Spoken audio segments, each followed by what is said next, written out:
Good afternoon, everybody, and welcome to this, your afternoon safari. It's a perfect time for siesta, and it's a perfect time for Safari Live. Standing by.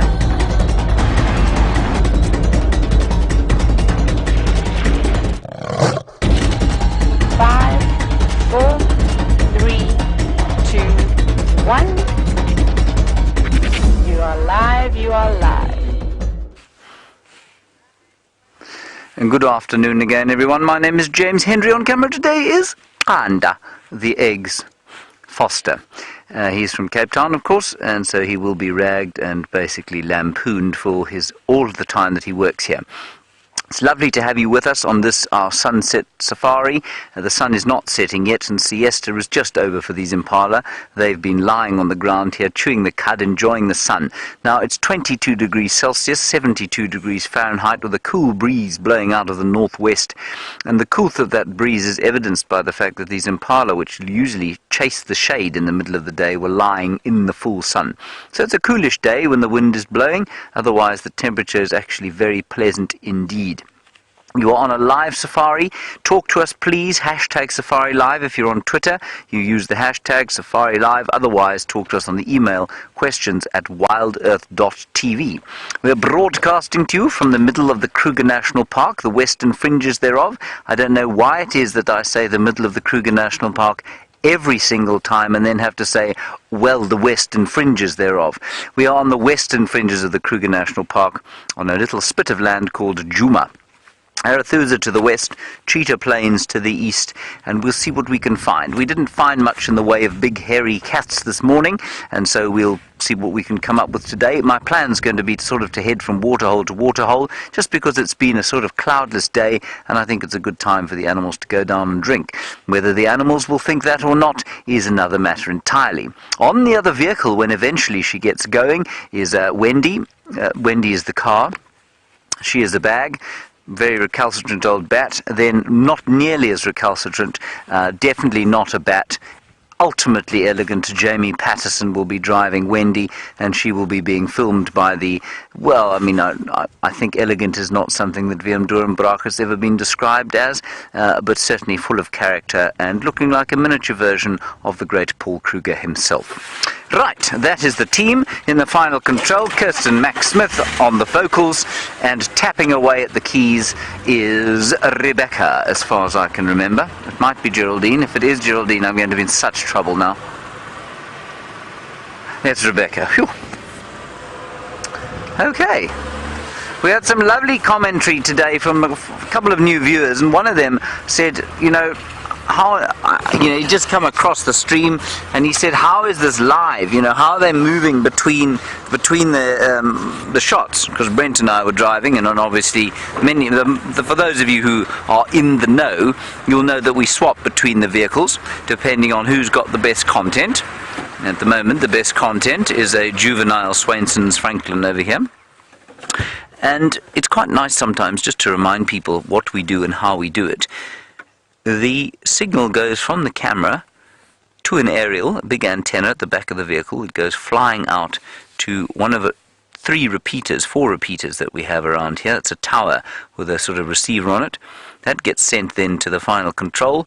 It goes into the final control, where Kirsten decides which of us she'd like to put on the main screen. So she's basically deciding who's got the best what. Rebecca is feeding her questions from Twitter and from email, and they are all swap roles between Jerry and Louise and Kirsty. And then it goes out of a big tower to a satellite to London, from where it reaches you. Barely a sort of hair's, or barely a breath after it's been filmed. There is the mother Swainson's spur fowl. They're now called spur fowl because the males do have spurs on the back of their legs, in that which you can imagine. Of course, that female's got some short spurs as well, but you can imagine. In fact, that must be a male with the spurs. That's interesting. So it's dad. I just assumed it was a female looking after the baby, but obviously it's dad. That's quite cool to see. Ha. But you've heard of cockfighting, obviously, where people used to get male hens to fight with each other. And, well, I mean, it's a detestable sport, but that's what they used to use, those spurs that they have on the back of their feet. They were bred for those particularly nasty spurs. Isn't that interesting that Dad's there kind of walking around with the little one, and we're so often asked, and I think I began talking about this yesterday afternoon actually, we're so often asked about whether or not animals are good fathers. And normally the mammals are inescapably poor fathers by human standards, but the birds are fantastic, often. And there we have Dad and son. It could be, it's like Stefan and his son, wandering off across the bush. Right, Jamie Patterson, the elegant antelope, is on the car. Let's go and find out what her plan is for the afternoon. Good afternoon and welcome to the sunset safari, where nothing necessarily goes according to plan and nothing can spin your drive off the course that you had planned, quite like finding a fresh, fresh set of leopard tracks on top of everybody else's vehicle tracks, especially when VM tells you that he was here this morning with Brent checking this area thoroughly and these tracks were not there. So, interesting times. By the way, my name is Jamie, and I have VM on camera with me this afternoon, and this is really very exciting. I promise you, I just found these tracks as you came across to us. They're female, and it all ties into a story that I was going to tell you this morning, or this afternoon, regardless. I don't know why I keep insisting it is morning.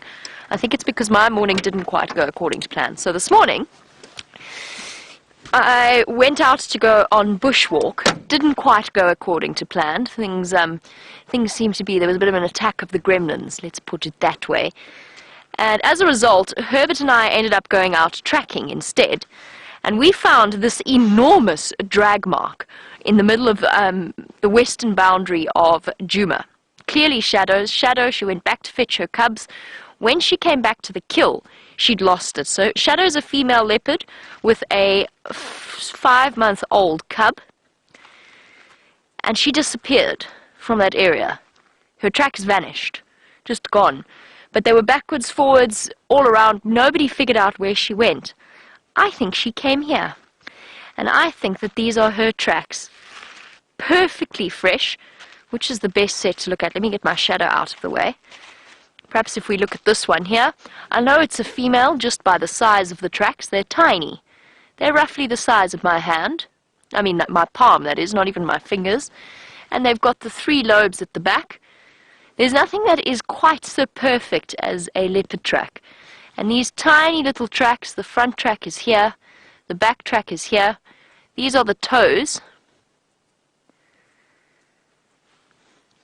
Nothing quite says leopard as perfectly as these paw prints do. So she's going that way, straight that way. I'm just checking to see if she didn't have her cub with her, because she must have gone. She did definitely go to fetch her cub. And bear with me, I just want to double check something relatively quickly, and I have a feeling that it's going to make VM's life a little bit awkward. She didn't, oh, she did come through here. She did. She came through here. Somewhere in these 2 directions. She's not on that termite mound, no. All this is so exciting because there is definitely, most definitely, a female leopard walking through this area sometime between drives. I checked this road with Herbie earlier, so did Brent and VM. Elephants have walked on top of tracks, which doesn't make life all that easy.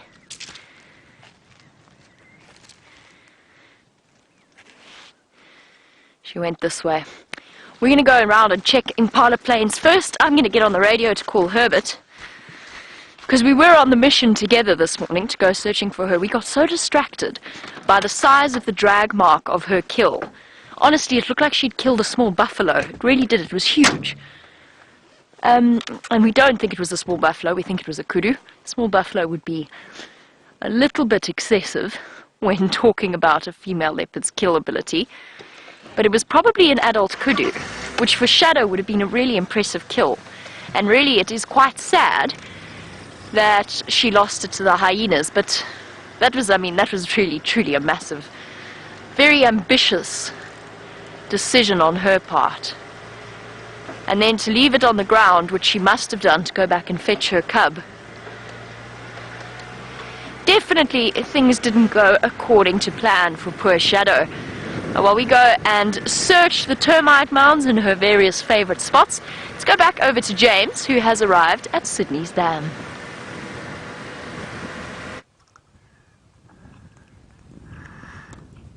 There, everybody, is Eggs' favourite animal. Well, he's been asking about them since he arrived here, and there we are. Not a great view of a hippo, but not too bad. But for Eggs, you know, we'd have to go and find him a decent hippo. Eggs, are you pleased with your hippopotamus? Very. There you are. Excellent. Not much else coming down to Sydney's Dam, so we're going to move straight along to go off towards Buffelshoek Dam. There are a few Birchall starlings also. There's one over there.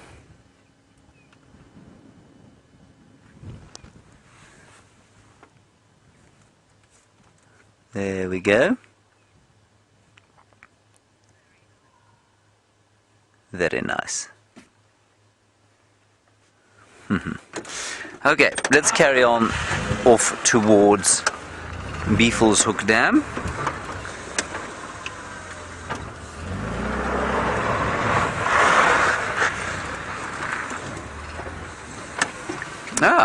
Marianne, you're in Arkansas and you'd quite like to see a close-up of an elephant's eye socket.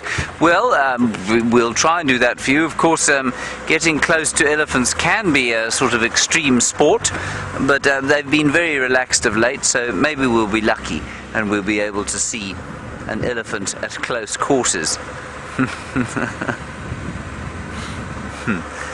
An elephant's eye socket. We do have the long lens, so that will also help us. Now all we need is an elephant. And I'm hoping maybe at one of these waterholes. We're going to go to Buffelshoek waterhole, but it's not particularly clean water there, and so, I mean, the elephants might come and toss some mud on themselves, but they're not going to stop and drink there and play about for too long, I don't think.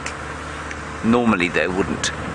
So we're on the northern boundary now, the Buffelshoek cut line, and we're going to go all the way until it terminates on the cheetah cut line and then feed down to Buffelshoek Dam. The lions were found north of us today. I think just a mating pair. I think that was the only ones that were found. The rest of the tracks from the pride that was eating a waterbuck just south of here yesterday crossed north into Buffelshoek, so there were no lions on Djuma this morning. There weren't any on Arathusa either, and on Cheetah Plains I don't think they had much more luck either. So it was a very quiet morning of glorious birds, I must say, lots of nice birds, but otherwise not a great deal of action. There's another starling. There you are, Zander. Now, we had an incredible sighting of some greater blue-eared glossy starlings today. Now, that is either a greater blue-eared glossy starling or a Cape glossy starling. It is a Cape glossy. Is it? Oh, obviously it relieved itself because I'm looking at it. We need to actually hear it call before we can be completely sure. I think it's actually a greater blue-eared. Come on, say something. Speak. That's what a greater blue-eared sounds like. Not speaking. Very nice. I've just had enough of that. Right, on we go. There it is. Didn't go far. It's just there. Never mind. Find another one.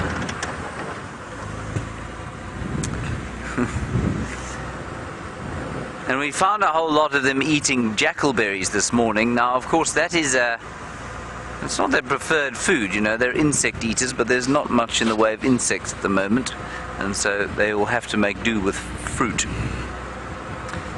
If I do excuse my squinting at you when I look you in the eye, everyone, it's just the sun is rather bright behind us.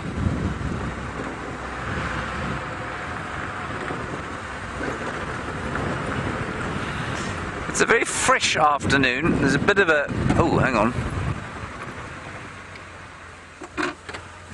Let's quickly have a look here. It was a spider hunting wasp, but it looked like it was moving quite slowly and we might be able to get a nice view of it. But it's flown off. And I probably won't spend too long trying to track the spider hunting wasp. Let's go and find out about Jamie's leopard tracks.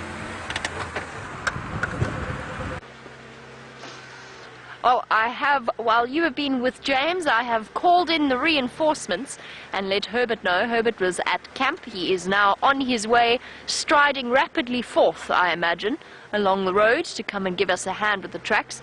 I'm just doing a quick loop of the area to make sure she didn't pop out somewhere on the road. She didn't, but somebody else just has.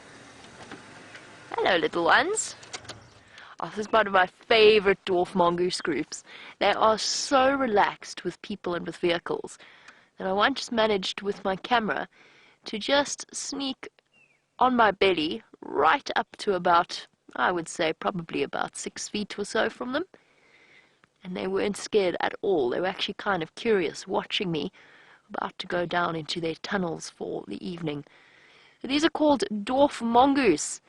And they are the smallest mammalian carnivore out here, renowned for their amazing social structure. And for some reason, this particular group has decided that the termite mound holes right in the middle of the road are the best possible place for them to settle down and have a safe spot.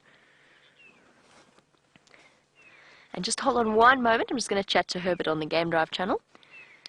Standing by.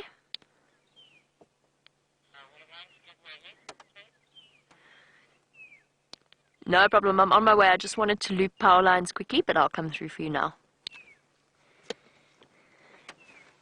Herbert's just asking me if I mind giving him a lift. James, sorry. I got distracted on my way to go and fetch him by the dwarf mongoose. As I said, it's a peculiar spot for them to pick, because I always feel terribly guilty now. I need to be there, and they're sort of in the middle of the road, and there isn't really any way through them there's no way around them. You have to sort of go over them. There's no need to worry about them. They'll duck down and then they'll pop straight back up again as soon as we have gone past. I wonder what went on last night. Depending on how this afternoon's goes, and of course, as you know, it's very unpredictable. We're going to go back and we'll have a look at the drag mark, and I'll show you what I mean about where Shadow very clearly lost her kill to the hyenas, and perhaps even go back and check for tracks for her cub. But I think she left her cub on Arethusa, so if she's striding back towards Arethusa, which she is, then perhaps she's made another kill and she's gone back to fetch her cub. I just realized something. We're being watched. Here's a little steenbok, who would most definitely be on Shadow's menu if she came through this area. Hello, little girl.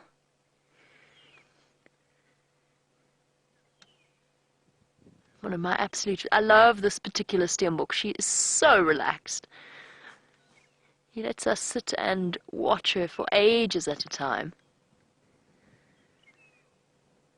And the reason I know that it's her is because we see her in this area all the time. Well, I hear that for this afternoon, while our steenbok disappears off, I hear that for this afternoon, one of our viewers has requested a close-up of an elephant's eye. Let us go over to James and see if he can provide that.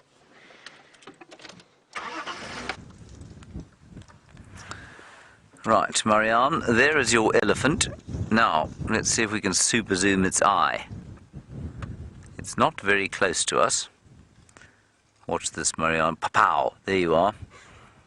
Very nice. Eggs? Good job. There we are, Marianne.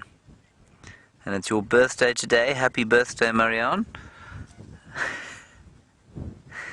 And I hope you enjoy the look that that elephant's giving you. I know exactly why you wanted to look at that. Well, I think I do. It's just as it's a wizened old eye, isn't it? That's very comforting to look at, I find.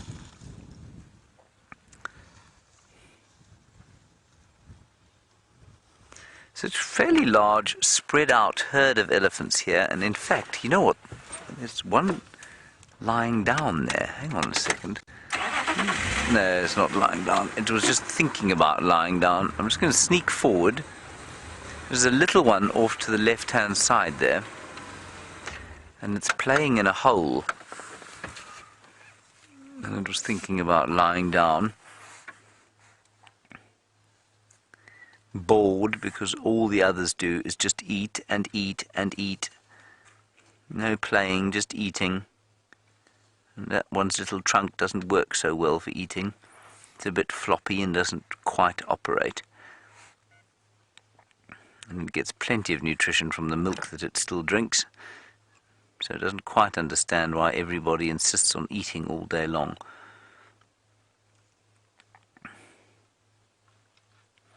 They are so sweet, those little things.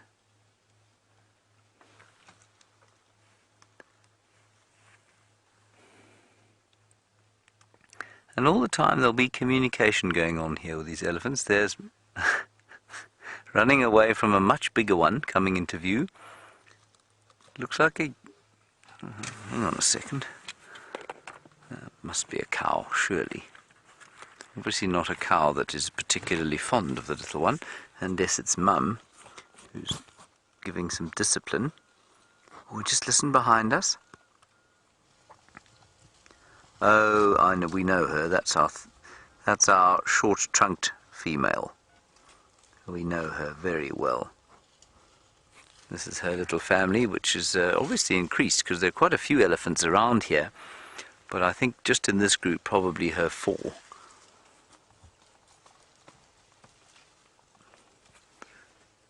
But I can kind of hear a lot more of them. All off to the sort of northern side here.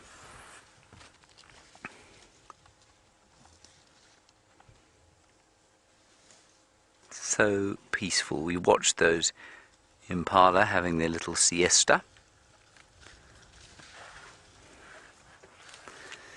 Now, they are largely feeding on the red bush willow. So the first one that we looked at, that's the one. No, hang on a second. Let me just roll back a little. Handa, that one there, yes, is eating red bush willow. And I was reading about red bush willows today, but mainly because there are so many of them at the moment. We had a very quiet morning, and I thought, well, you know, that's a tree I can always stop next to. And I've been saying that it's not great forage, that it's kind of got a lot of chemical defensive mechanisms in it. And the book that I was reading begged to differ with me and said that it is actually good forage, especially even, or at least even for cattle. And that the fallen down leaves, the leaves on the ground, are actually also very good forage. So I think that's quite interesting, because you don't see a huge number of animals going for that stuff. But apparently it is good forage. It's also massively dense. The humble red bush willow, its density is 1,230 kilograms per cubic meter. Now that's more than a ton per cubic meter, which means that it is denser than water. Which means what? It sinks. Well done. Zander, of course, is an artiste, not a physicist.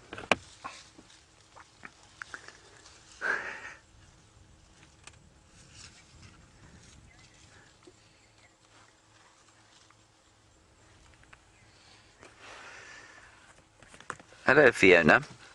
Lovely to hear from you. Please do remember to tell us where you're from. It's always so nice to know where in the world we're hearing from. Fiona, you want to know about whether they have multiple stomachs, like a ruminant, like a cow. No, they don't.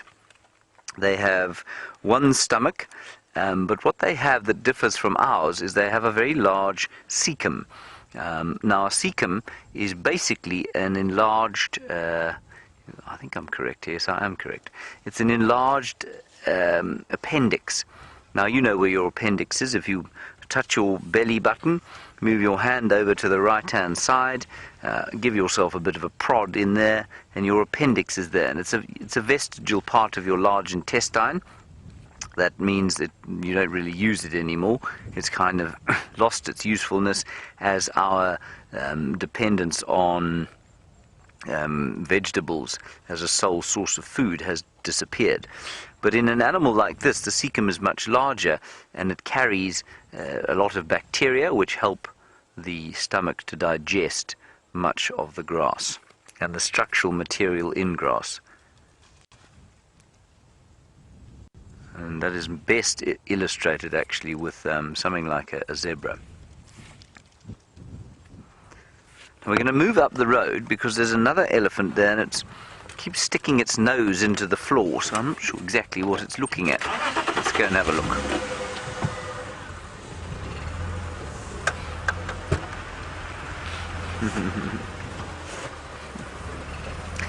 Hello Gracie, aged 8. It's wonderful to hear from you again. I've missed you too. You say you've missed me, well I've missed you more. And it's very, very good to hear from you again. And I hope you're feeling well. And you want to know about Bob, your friend Bob, the bachelor of Biffleshoek, a hippopotamus that lives in Biffleshoek sometimes. Gracie's not there. I don't know where he is, because there's no water in Biffleshoek Dam. We'll go there now, and you'll see that there really isn't much water at all. So we'll go and have a look-see, and maybe he'll be lying there in the mud, but he wasn't there the last time I went. Let's first have a look at these elephants, though.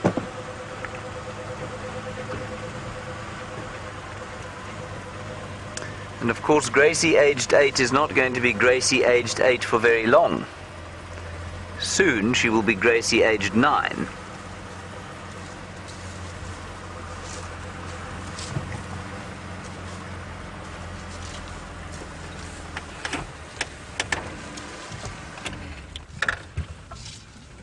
Where are you going? That's interesting, from Lucy in South Bend, Indiana. Lucy, you say it's normal that we're seeing a greater number of elephants with one or no tusks. I'm just trying to think if we are. I'm not sure that we are seeing more of them. Elephants with no tusks is a genetic issue, so that's, they're born without tusks. It doesn't seem to harm them too much. Elephants with one tusk normally have broken their tusks off, so in a drought situation like this, it's possible that I suppose more elephants would be breaking their tusks because they have to eat so much more in the way of roots. They're digging roots out of the ground, they're grinding bark off of the trees. So I guess it's possible that there may be a few more with one tusk around. But I do know what you mean. We have seen quite a few elephants with no tusks of late. I think it's just coincidence, Lucy. And like I say, that's a genetic thing. It's just it's a function of the fact that they are born without tusks. And they're all born without tusks, but they never develop them. And I saw one the other day. We saw it on Cheetah Plains. Was it on Cheetah Plains? No, I don't think it was on Cheetah Plains, but she had no tusks, and she had a calf with her that was more than 2 years old, say about 3 years old, also no tusks erupted yet, so probably would have inherited that from her mother. Right, on we go. They've all gone off into Biffleshoek, I'm afraid, so we can't follow them. We'll carry on towards the waterhole.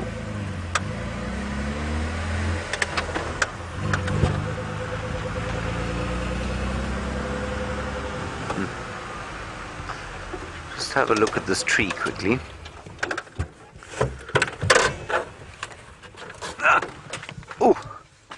Stiff.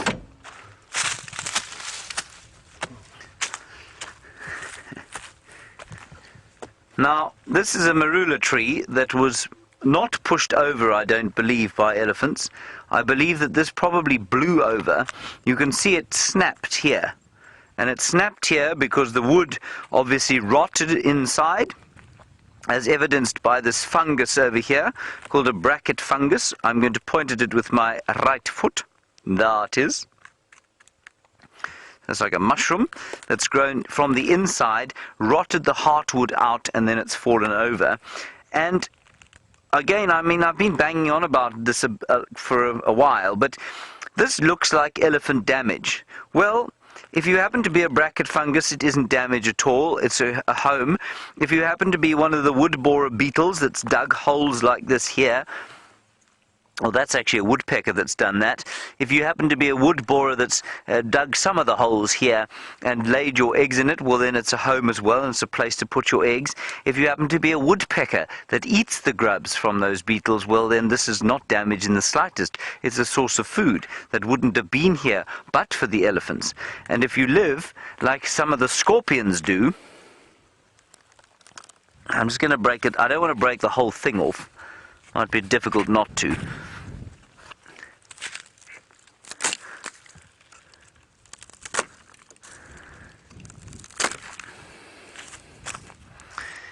I'll just bring this up to you. I couldn't find anything in there. I mean, we could rip it off and I'm sure we'd find a whole lot, but that wouldn't be very sensitive. But you can see here, that's a whole lot of soil. That's born of termites living inside here, so they don't think this is elephant damage in the slightest. There is some silk from spiders that have lived under here. They don't think it's elephant damage, and you will definitely find scorpions living somewhere underneath that bark. So, although this might look like damage to us, it's not damage. It's habitat creation and habitat modification, which is not a bad thing at all. And it's important to bear that in mind. And I wish a few more people would bear that in mind when they say, oh, but the trees are being pushed over by the elephants. Yes, well, that's what they do, really. And they've been pushing trees over for millennia. Probably for longer than we've been around as a species. Very nice. On we go. Let's go while I drive quite quickly towards Buffelshoek Dam to find out how Shadow's tracking expedition is going.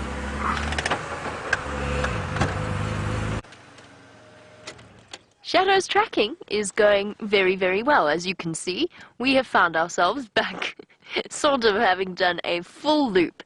So while you were with James and the elephant, I ran back, well, no, not ran back, that would be a severe exaggeration.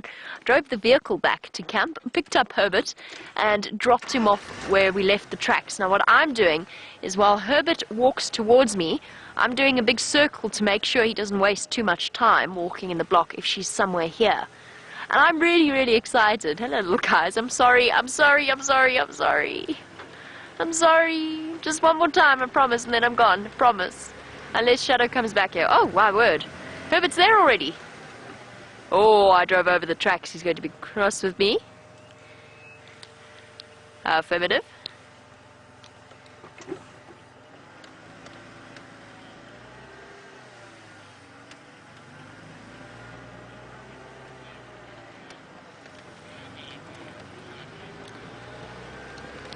Okay, copy, I'm on my way. Herbert says she crossed south and she's now on her way towards Impala Plains, which is kind of where we were going anyway. So what we're going to do is we're going to race up. Herbie's going to jump on the back and then we're going to carry on a little bit down the road. Let us go and see what we can find.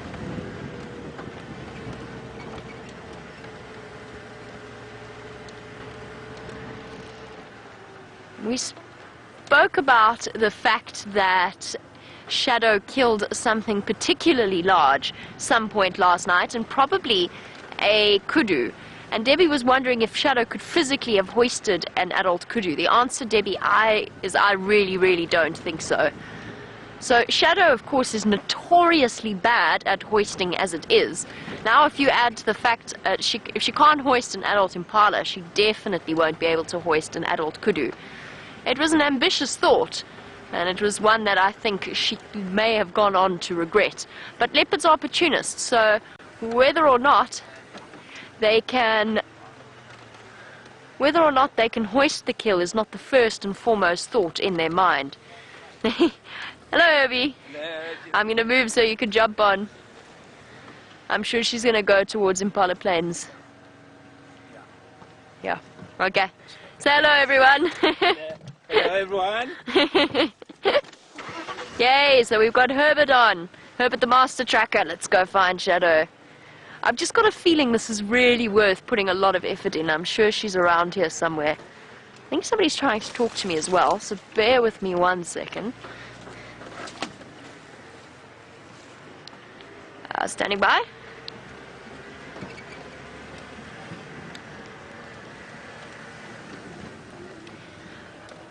Afternoon tax. I think we're on Power Lines Road now between Impala Plains and Main Access. The tracks are going south. If maybe you could check Zoe's for us. We're going to check Impala Plains.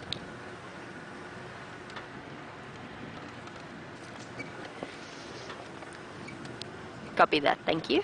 Yay! So we're getting help here. The reason I'm so excited, I'm excited for a couple of reasons. One is that the story started this morning with Herbert and myself talking about this enormous kill that Shadow had made and the fact that she'd lost it. And let me tell you the story of this. So we jump off for the drag mark, astounded at the size of this thing. And both Herbert and myself are so distracted that we don't realize that there's several buffalo. Probably about, I don't know, let's not exaggerate here, probably about 30 meters away from us, staring at us, watching Herbert and myself staring at the ground. So I happened to lift my head first and sort of went, Herbert, there's some buffalo. They weren't very bothered by us at all, but it was a really interesting twist that the afternoon took. The other reason I'm really excited is because a year ago, probably almost to the day, maybe a little bit more, this was the very first time I ever tracked Shadow and Sindile on foot in exactly the same place. So she'd gone back now. Sindile, as we know, has grown up with a whole different backstory. But at the time, Sindile was spending a lot of time with Shadow. He was only about a year old. And it was the first time I had ever tracked a leopard that was so incredibly relaxed on foot. Because I was about 10 meters away when I first saw him. Shadow was on the other side of the termite mound, crunching at a dacre. And there was Sindile just looking at me, as he always did. It was amazing. So it would be very, very nice if we could repeat that process now, a year later, maybe even with a different cub, with Shadow's current cub.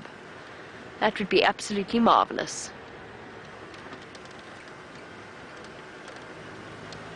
Because I'm just wondering if she hasn't gone back to fetch the little one from Arethusa. Perhaps while she was away, she made a kill after the hyenas got hers.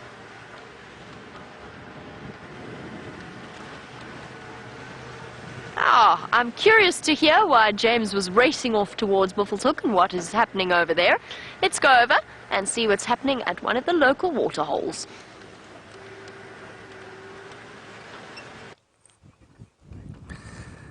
The local waterhole has got one juvenile grey heron, a blacksmith lapwing, a lot of bacteria, much algae, no hippopotamus, and I suspect quite a few terrapins, many of whom will now be becoming quite nervous at the fact that the water seems to be running short. And I'm pretty sure that it would have dried out had it not been for that rain that we had a few weeks ago. I'm just looking in the bushes to the north and east of the dam, because the lions often like to come there, but I think they're probably all still on Buffelshoek, although it has been a cool day, like I said. But maybe there will be a leopard. I can't see a leopard. Can you see a leopard? Eggs?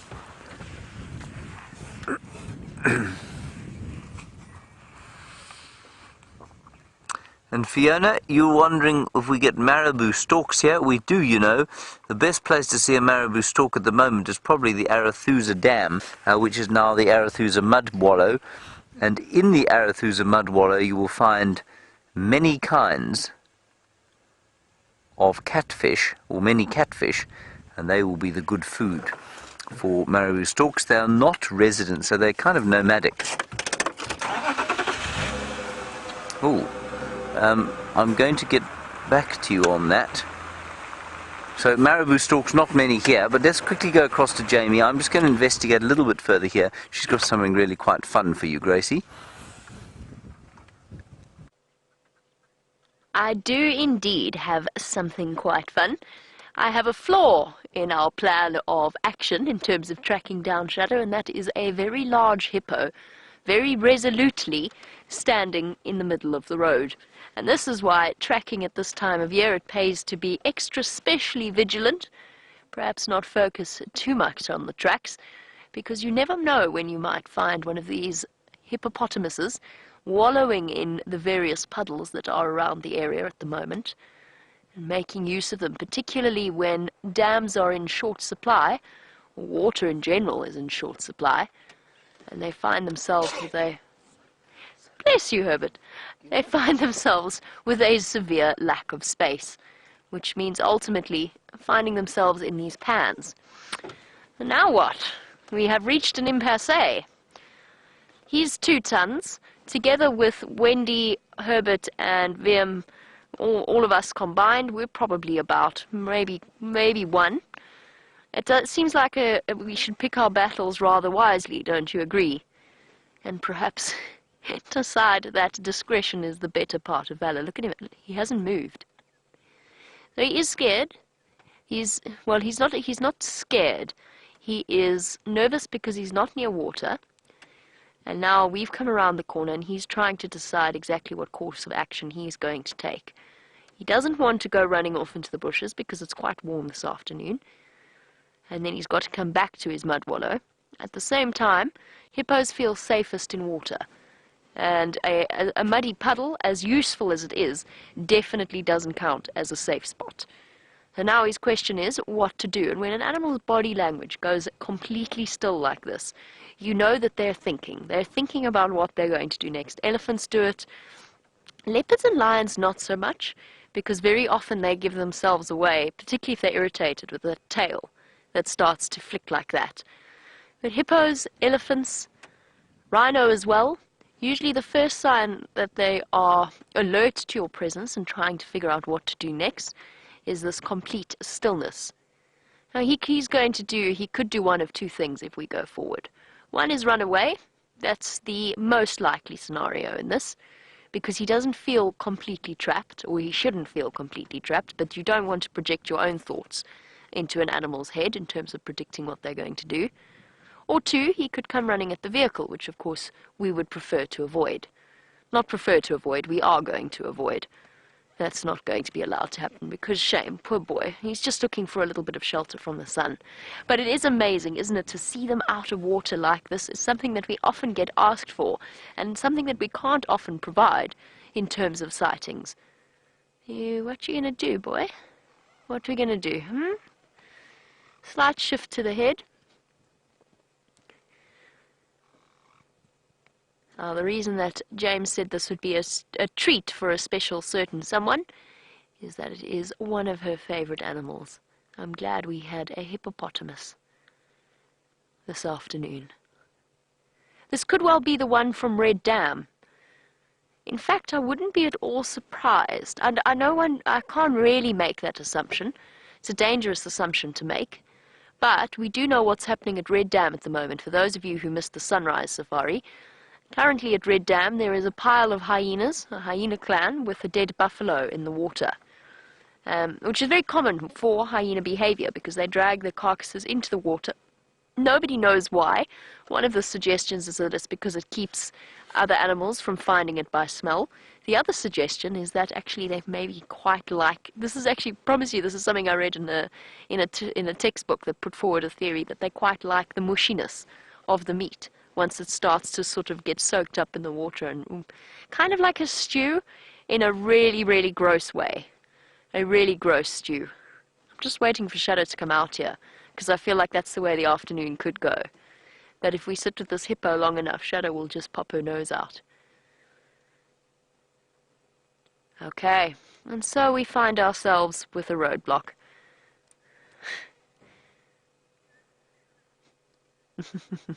Absolutely, Paul. From the dwarf mongoose to the hippopotamus, it seems my route is being blocked by wherever the animals happen to be. Or perhaps perhaps that bodes well, Paul. Perhaps the next roadblock will be a leopard standing in the middle of the road. Shame. Obviously we're not going to push past the hippo. We'll have to go all the way around.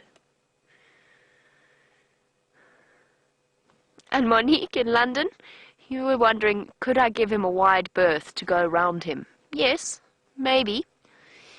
The difficulty there is that it's going to make a noise. There's no easy route around him, unfortunately. I am going to go around him, but it means the long way round, all the way towards Zoe's Road and around, or back onto Triple M and around. We can't really go past him. Even by giving him a wide berth, as soon as I do that, as soon as I start moving into his space, he's going to feel more threatened, and then either he's going to run away, which I'd rather not, I'd rather that wasn't the outcome, or he's going to feel even more trapped, and if we're off-road, we've run out of escape routes. So it's much more difficult for us to get away from. If he were just on the sheer off chance to come towards us, we'd just go backwards, and we'd be absolutely fine. And there you go, a question coming through from Paula, and that is the fact that the hippopotamus... Oh, Laura, sorry, not Paula, Laura. I'm sorry, there's something wrong with my hearing today.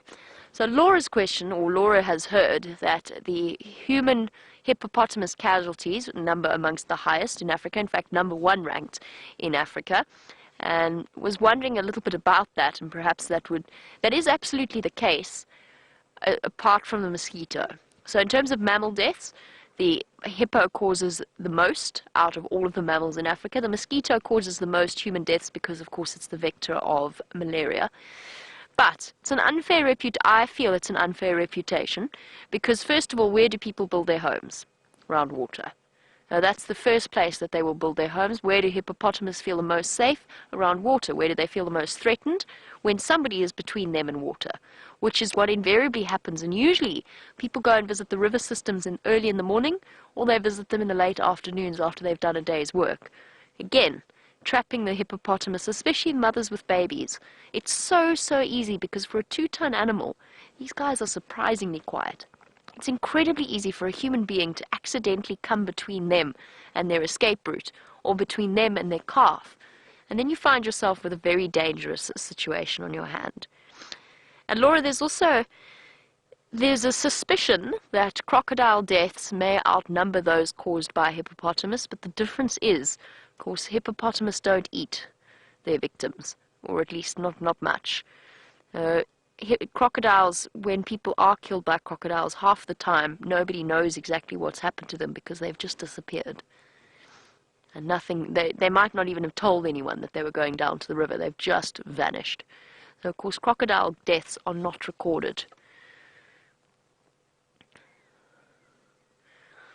And there you go, another reason why perhaps the death rate is so, or the human hippo conflict is so high, is because they actually, though they don't look at, they're surprisingly quickly, and I'm going to finish that sentence in 1 second. I just want to hear what Tax has to say, because he's been helping us try and look for shadow. Standing by.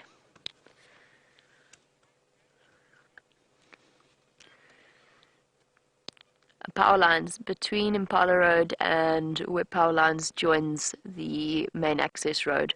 So they came south from Aubrey's Junction and then crossed over the power lines south into that block between Impala and Zoe's.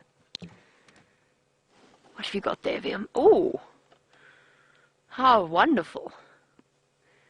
Circling vultures. Probably attracted to that buffalo. That's affirmative. If I had to guess, it would be a guess, but I would say shadow from where she lost her kill last night on Triple M.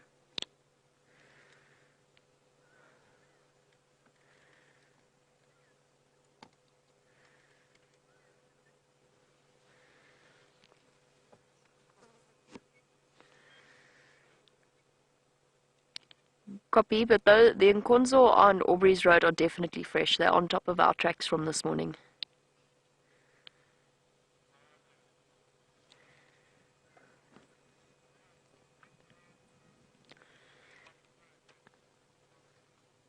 Sorry, everybody.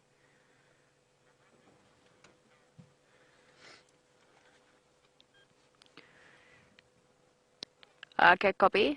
We've stopped at Mvubu on Impala Road in that pan that's between the power lines and Impala Plains, Balanites Junction. There's Mvubu here. Okay, I'm so sorry about that long conversation. It's not over yet. That's affirmative. Just planning our search for this particular leopard, and Daxon was saying no, but Aubrey called in tracks crossing this morning, which he did, but they're not as fresh as the tracks that we had crossing Aubrey's road, so we just had to look at that. How awesome is that? See, he's relaxed again, lying back down in the mud. Sorry, I was in the middle of answering Maggie's question in Australia, which was the fact that yes, hippos, despite the fact that they look fat and lumbering, many of us, all of us, I think, as guides, can attest to the fact that they are not fat and slow. They might be large, they're just big-boned, okay, with a big layer of fat as well, but they're big animals, but they are very, very fast. So hippopotamus Maggie can move or cover about 13 to 15 meters per second, which is, what's that? That's up to 45 feet per second if they really want to. When they're up to full speed, you cannot outrun a hippopotamus.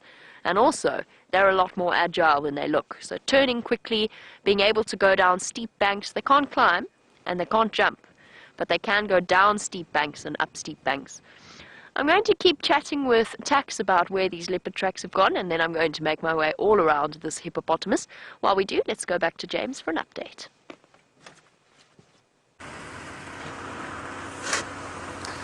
James's only update is that he has so far failed to find anything that has a heartbeat. Not even a bird since I last saw you. We are now into the say that again, the Mloamati drainage, and we're going to go all the way down here and just see if our great queen Kurula has not crossed back over to the north from the south this morning. I'm also wanting to get hold of a knobthorn flower, the first signs of the lengthening day. We've seen a few of them with flowers on them, and it would be quite nice to retrieve one and sniff it so that we can give Eggsy his first smell of the spring. There we have some terrified impala. Why are you running? You see us every day. Never mind. Let's carry on down here. It is the one thing about those things, not so much the impala, but the buffalo especially, so nervous of us. Hello, X-Ranger.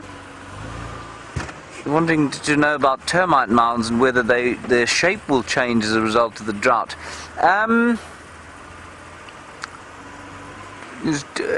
just trying to understand in what context you're asking the question. So they won't. I mean, they won't weather. They're not going to weather away as a result of the. They're not going to weather away as a result of the drought. They won't be built as much without water underneath the surface. So the termites do kind of need water so that they can build up the chimneys. Without that, I suppose they'd grow much slower. So maybe they grow more slowly during the drought times. But otherwise, no, I don't think they'll change shape a great deal. Now we are just sitting here, hoping to see something interesting. Are we not, Eggsy? Eggsy, of course, is now astounded that I'm not touching the steering wheel.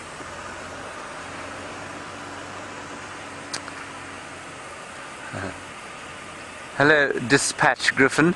I do so enjoy your name. Dispatch Griffin, you want to know if all of the fungus out here is bad to eat or if some of it is edible. No, much of it is edible, but you really, like anywhere in the world, you really got to understand which ones are okay and which ones are not. We get some very toxic ones here, and I think the most toxic one is something called a bush blackcap. In fact, that's a bird species, but there's something called a black cap that's very bad for you, and I'll try and find you a picture of it here as we drive along. You will tell me if we're about to drive into an elephant, won't you?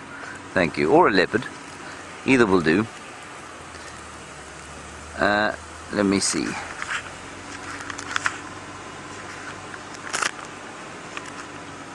Right. So here are all the fungi that we get here. And that one there, for example, it's called a shaggy ink cap. That will kill you if you try and eat the shaggy ink cap. Not very good for you at all.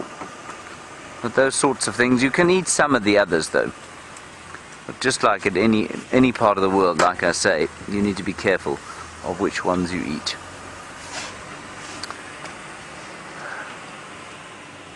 Hoping desperately for some flowers or some animals. Alternatively, we'll just enjoy our little boat ride down the Mloamati drainage line. And I am indeed very relaxed. Kirsten says I look very relaxed. I'm not sure if that was a compliment or an admonition, but I'm certainly extremely relaxed driving down the river in our little boat. Watch out for the tree there, Glenda. There we go. Yes, I think we'll fix on a name for Zander now, and that will be Eggsy. Eggs when we're really cross with him, Eggsy when we are feeling friendly toward him. And that will be very good, and he'll take that home, and his parents will wonder what manner of idiots he works with. Kirsten has said to me that Eggs Benedict is his formal name now. It's not very long, any.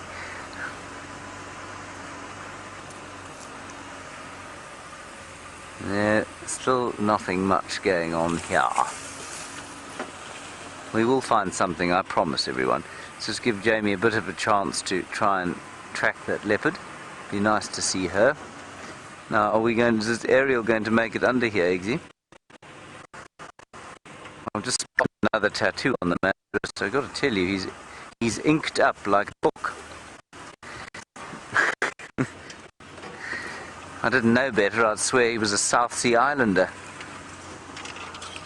Perhaps a Maori. Maori, small to be a Maori.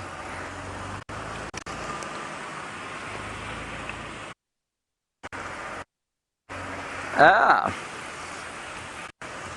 Marion, you say we recently had a national election. We did.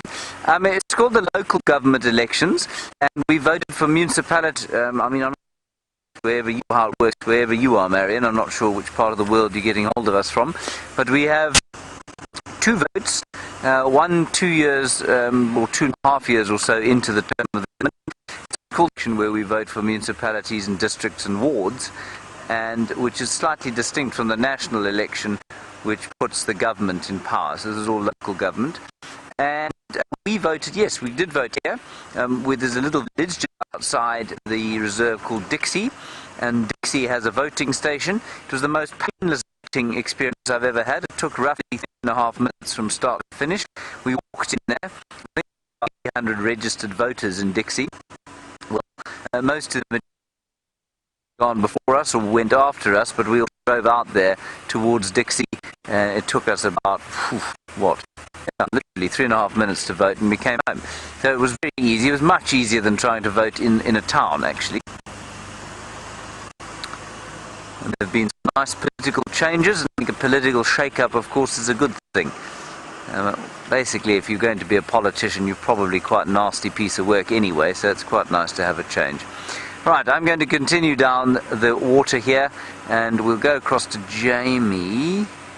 1 second here. Let's just see if I can get this bird before we go across to her. She doesn't have the leopard yet. There's a tiny little bird here that's sat. There it goes. Did you see it fly? Eggsy? No, it's gone.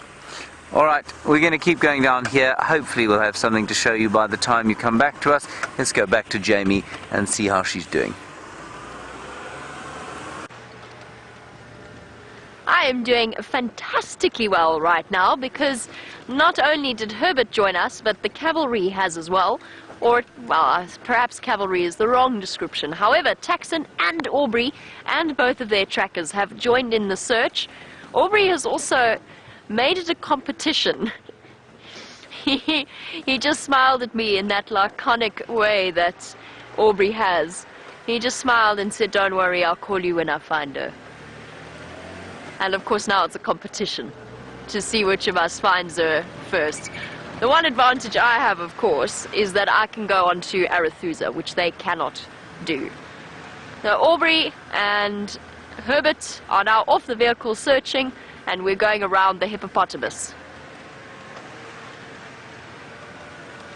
And there we go, lovely question coming through from Sabrina. Sabrina, as always, it is so lovely to hear from you. And I think that it's safe to say that Sabrina has become a regular fan of our live drives and has been inspired in terms of her plans for the future. But Sabrina would like to know how that hippopotamus would react to a leopard. It's a difficult one. It depends upon how close the leopard got. Chances are the leopard wouldn't actually go that close to the hippo, but they have a degree of comfort, and the animals are very good at reading each other's body language. So Shadow probably wouldn't have gone close enough if she happened to stroll through that area. She wouldn't have gone close enough to upset our hippopotamus friend. And she might just have skirted past the edges, at which point the hippo would feel comfortable with her. If perhaps she was distracted by something, she walked past the waterhole, she didn't see him, he might have charged her. So I've seen hippo, especially in these drought-stressed situations, I have seen hippopotamus. Oh my goodness. Okay. I'm reversing. I want to check my track before you drive over it. Okay, that's okay. It's not what I thought it was. Okay. So I have seen hippopotamus chase lions before, away from waterholes. They do get very antsy and uncomfortable, even in somewhere like Buffelshoek Dam. Thank you! So we've seen the situation or the scenario where... Oh, never mind, over to James with his bird.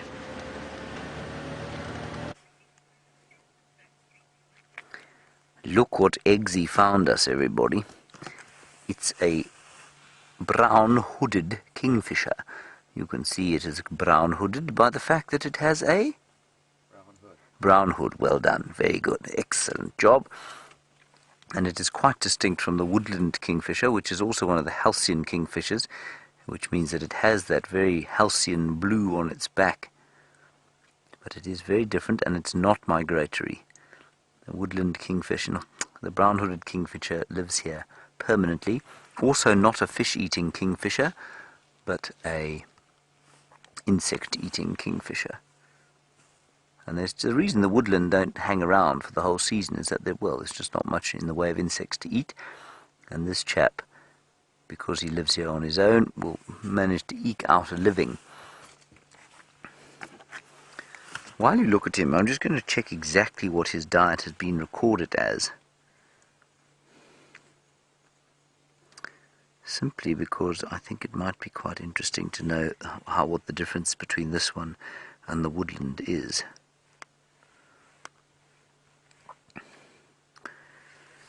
Also geckos, so it'll probably look underneath the sort of bark and that sort of thing for geckos, skinks, young birds even, snakes, fish, crabs and rodents. There must be very small rodents indeed. Look at him, he's turned around to face us, isn't he wonderful? So that's the diet of the woodland, at least of the brown-hooded.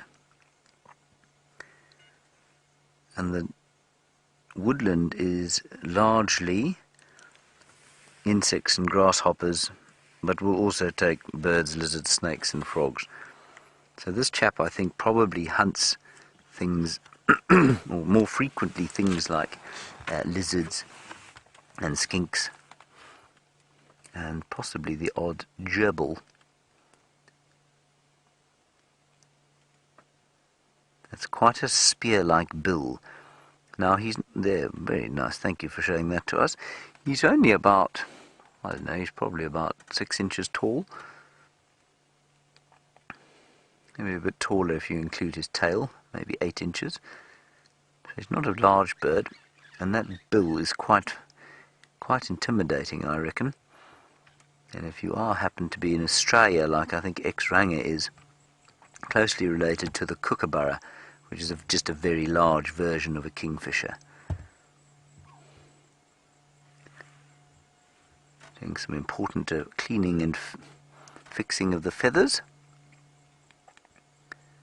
Very important. Have to keep the feathers perfectly in trim, otherwise you plummet out of the sky. It's exactly the same as maintaining the wings and, well, all the parts of an aeroplane. You know how often they're maintained, far more often than your car is. Same reason a bird is so fastidious about keeping his feathers or her feathers in good condition. This is everyone, this is a really special sighting.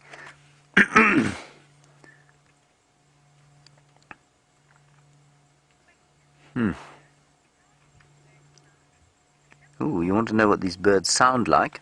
The best way to do it is for me to play you the call. I will play it, but I don't want to upset him or her. But basically, the way to remember it, Tasha, is to say, pity for you, pity for you, pity for you. That's what they sound like. So here we go. Are you ready?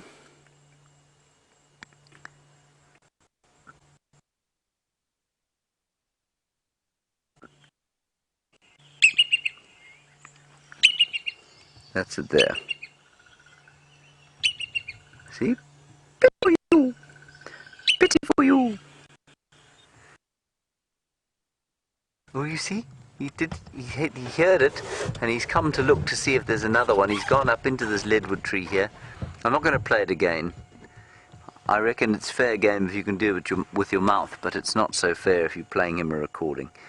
So I'm happy to do it with pearl-spotted owls in my own voice, but not with that poor bird. So that's the brown-hooded kingfisher.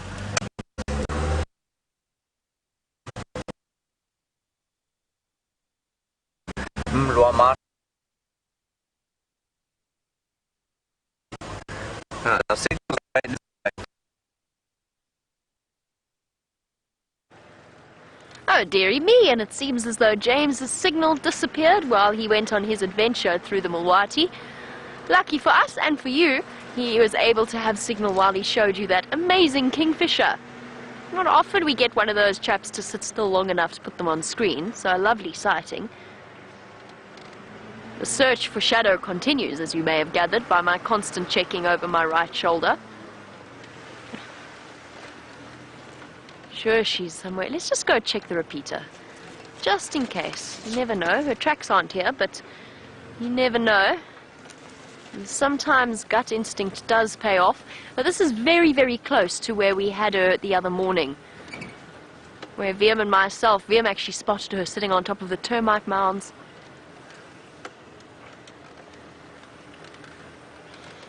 Herbert says that she's still coming in this direction. This is awesome. We've got so many people in the right place. We've got to find her. She's going to be here somewhere around. It's still a race between Aubrey and myself. Listening to the communication with Herbert. Come on, Shadow. And hopefully she's made a successful kill after having lost hers to the hyena. We were talking about hippopotamus and their reaction to predators. We've seen before that the presence of predators, especially when they don't have enough water, if they're in a big, wide dam, I don't think Shadow's here. An interesting angle to the repeater, just by the way. Viam's camera is perfectly straight, as always. And Gary, a little bit less so.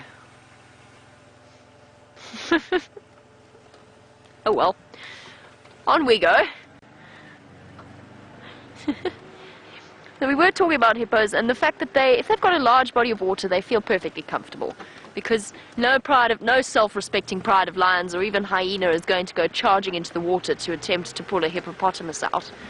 However, when they feel a bit, oh my goodness. However, if they do not have enough water, then they do feel threatened and they become more aggressively defensive, is perhaps the right description.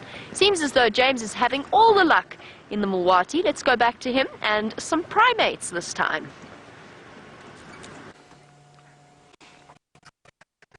It might be all the luck, but it is a huge amount. It is with us, the luck.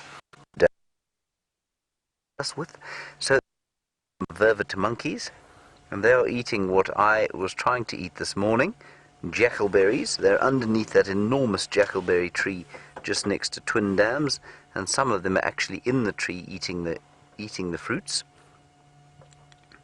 But they are not that enthusiastic. It would be a bit of long-toothed eating, strawberry or ebony tree. A wonderful Latin name, Diospirus mispilliformes. So if you're ever needing to warm your mouth up on a cold morning, you can say Diospirus mispilliformes a few times. Alternatively, you could put it in a sentence, for example, Benedict Cumberbatch doesn't like the fruit of Diospirus mispilliformes. That, of course, is completely ridiculous, but it's just as no more ridiculous than the rain in Spain, as falls mainly on the plain.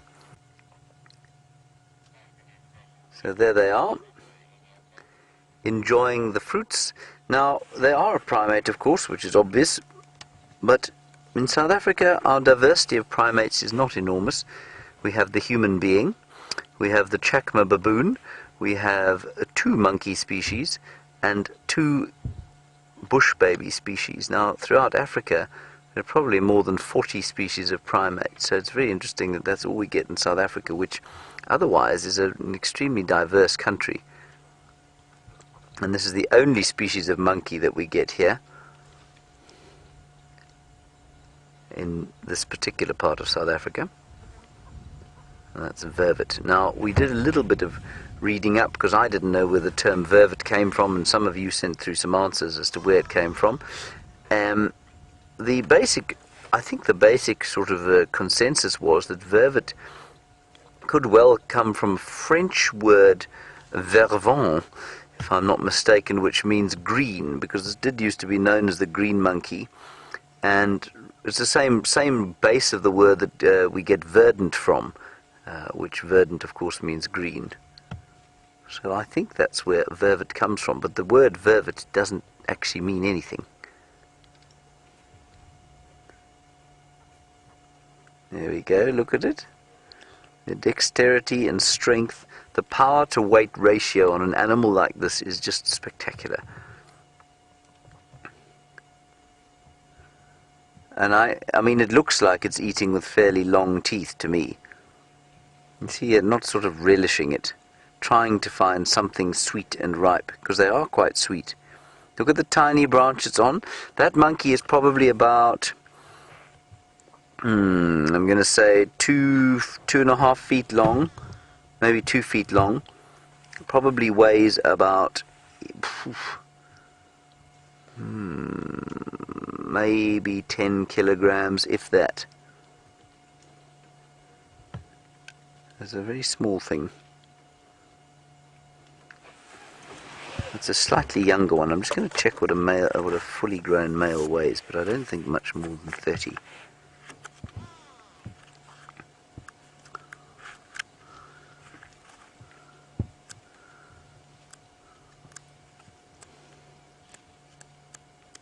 Now, I mean, there are a lot of different kinds of primates that.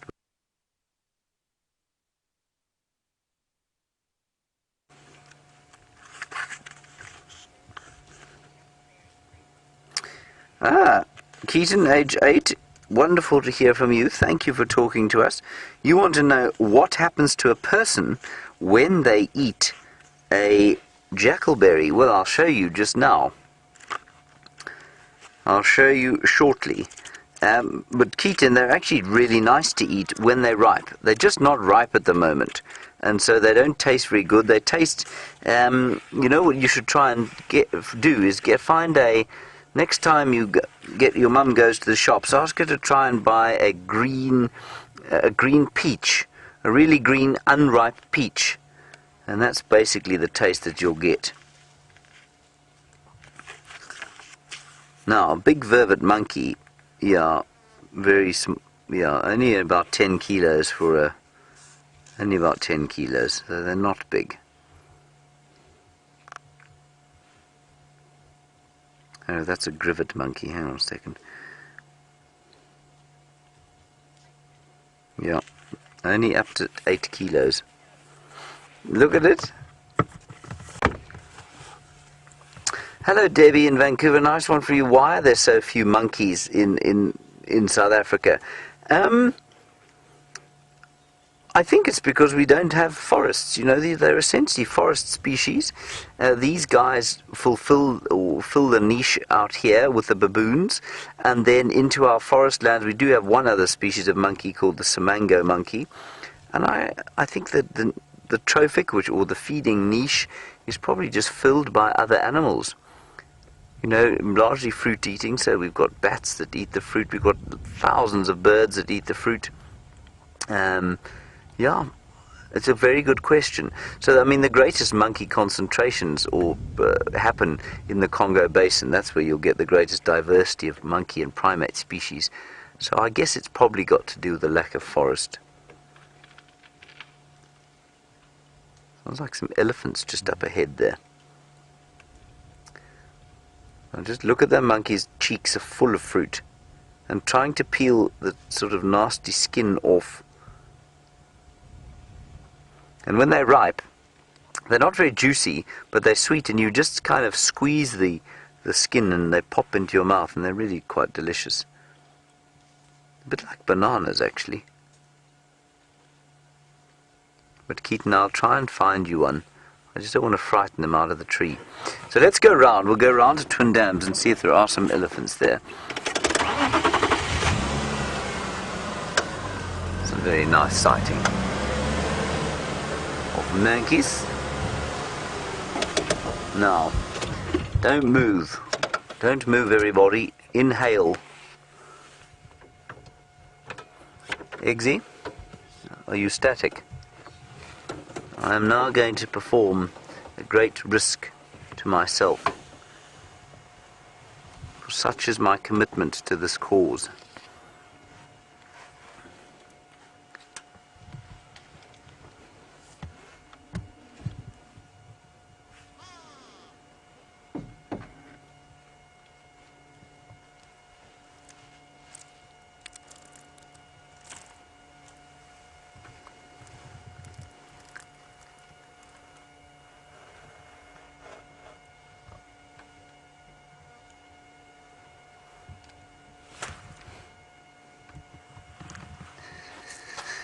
At great personal risk to myself, everybody, I've retrieved you a grasshopper. That's left. Hang on, wait. I'll get it again. You didn't see it.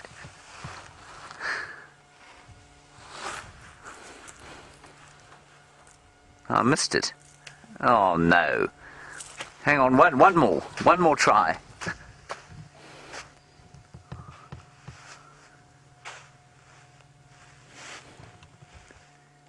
I can't believe it. I caught the damn thing.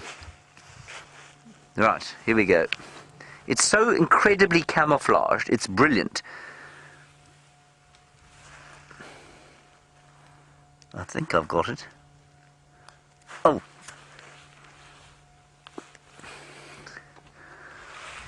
I've caught it twice and it keeps getting away from me.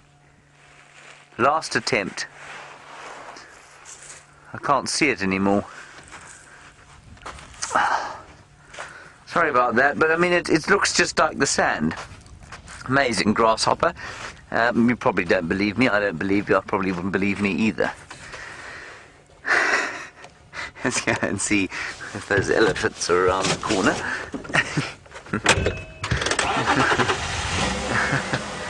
Sorry about that, everyone.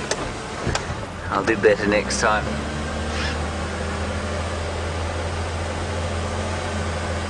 Scrabbling about for a grasshopper. Sandhopper, probably more accurate.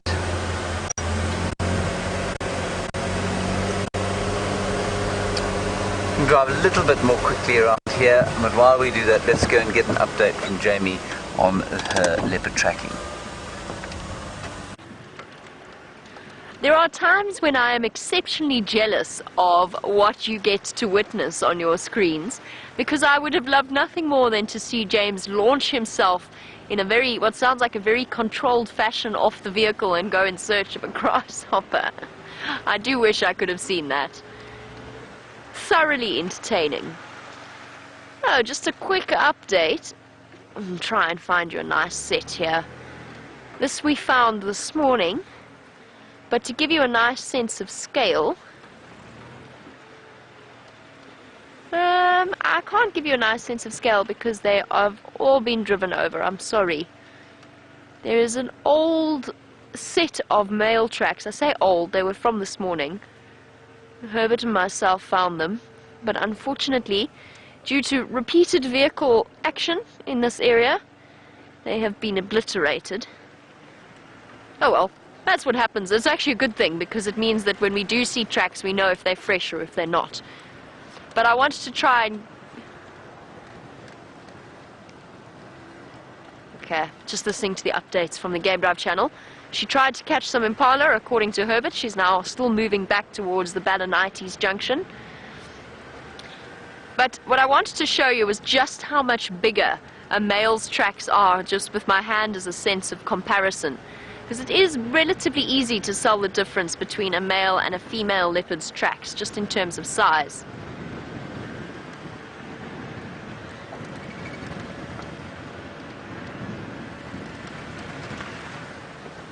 And so, for now, we will keep searching for other things to show you, especially since Herbert is hot on the tracks, which gives us an opportunity to stop once again, in theory, although they seem to be evading us. Aw, come on, guys.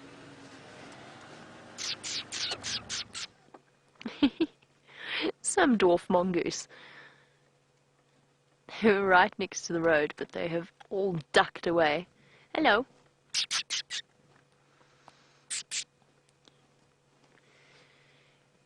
It's okay. This is another relaxed group because they sit right, or a lot of their den sites or their burrow sites sit right on a main road. This is Gowrie Main, it's our southern boundary. This is where Shadow spends a great deal of her time in a property known as Hoffman's. Hello, little guys. Basically what these chaps will do is they'll move between different burrow sites each day so that they've always got a safe bolt hole to disappear into if the threat should emerge. And they'll move between them, very often returning to the same spot each night, but it's very difficult to predict exactly where they're going to go unless you've seen them go to bed in the evening, unless you see them basking in the last few rays of the light. Very difficult to predict exactly because there's lots of termite burrows around them to predict exactly which one they go to. Thus, continue on. If I spot them for you, if they haven't been driven over, then I will be able to show you how big, oh, Shadow's cub's tracks are looking. Goodness gracious. That vehicle doesn't look like it has a driver at all. It must do, of course, since it is mobile very rapidly in our direction.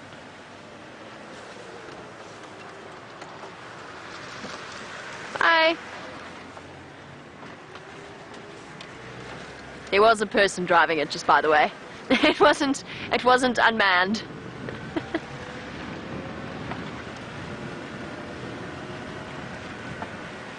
One thing we might do, which I think might be quite nice, is to pop into Red Dam and just see how the hyenas are doing in their consumption of the buffalo. In the meantime, James is definitely on a roll this afternoon and has gone up into a tree.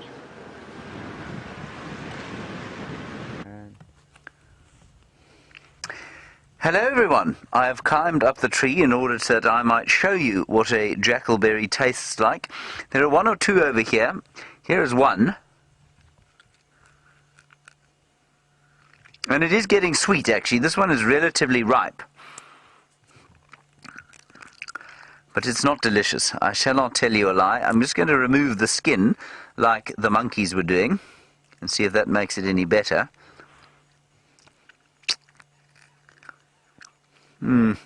Look at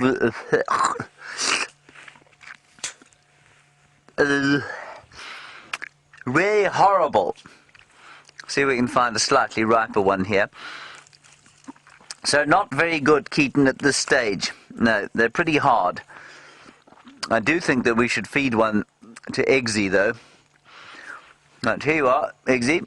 Oh, I dropped that one. I'll throw one to Eggsy and then I shall attempt to climb out of this tree. But they are all over here, and I mean, this tree will produce, I don't know, I wonder how many tons of fruit. Here you go, Eggsy. It's landed just next to him, he dropped it. Okay, I'm going to attempt to climb out this tree. Let's see what happens. We may or may... Whoa!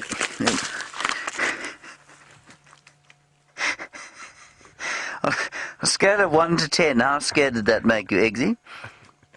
A 5 only. Oh, well, that's all right. That's not too bad.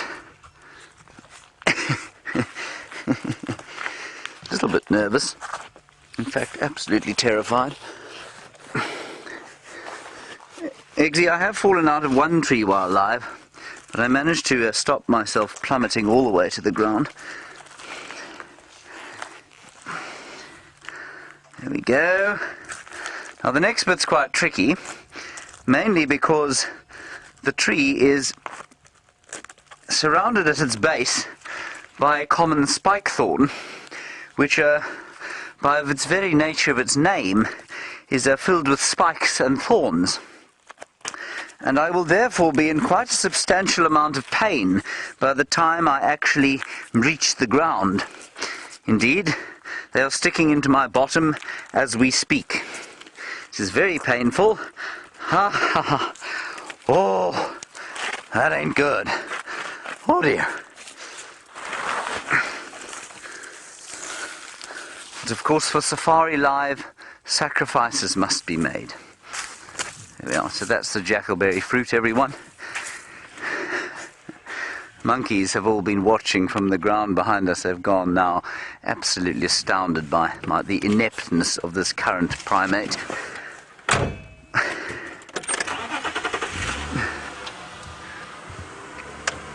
Connor, you have asked a very good question. You're just 6 years old, and you're obviously a very clever 6-year-old. You say, do jackals eat jackalberries? Yes, they do. And indeed, something called a side-striped jackal, which is quite common in some parts of this area. We've only seen 2 or 3 here. You get them more on Cheetah Plains, off to the east, where it's a bit more open. But they love jackalberries, and that's why they get their name. Yeah, that's the side-striped jackal.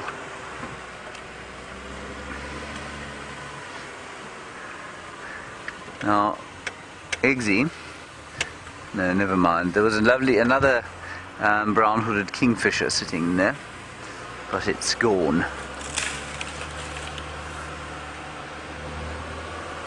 This is where the nyala bit it yesterday. It was killed by, I nearly said murdered. It was killed by 3 wild dogs here. And of course I'm reminded of the question we were asked this morning, which was slightly disturbing.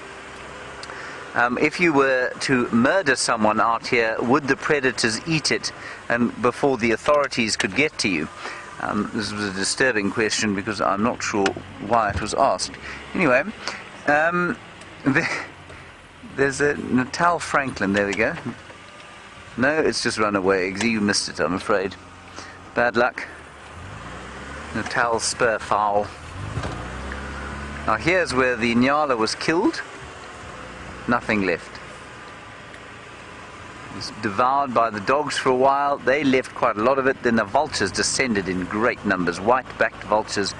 Probably about 50 of them. And they finished it off. Otherwise, I feel like we've done a pretty extensive search of the Mulwati drainage.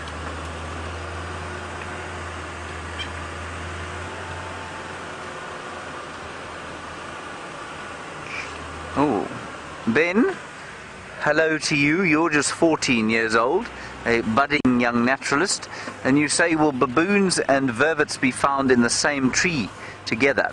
It's very unlikely, Ben, and that's because baboons are much bigger. Baboons are also fairly omnivorous, and baboons will kill a monkey. If they can get hold of it, they'll kill it and they'll eat it. So, yeah, it's very unlikely that you'd ever find them feeding together.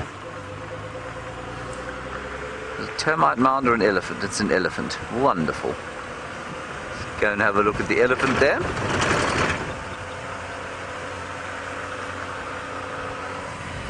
There's much tracking of that leopard going on, so between Taxon, Aubrey, Hubert and the inimitable elegant antelope, well, if that leopard escapes them, I'll be most surprised. Alright, there's an elephant there, so let us go along this semi-wall.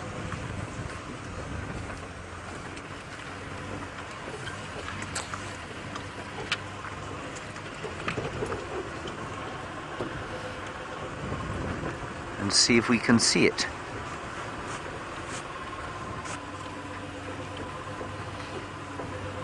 Sun right in our eyes at the moment. Oh, look, look, look, look, look. It's breaking off bits and bits of the Balanites tree or the torchwood tree. Marcella, you're interested in whether elephants sleep standing up or lying down. It really does depend on the age of the elephant. I'm just moving slowly because if we stop here, you're going to be looking straight into the sun, so I'm just going to try and get around him. This is a bull I don't think I know. He's got a tusk on the left that faces straight down.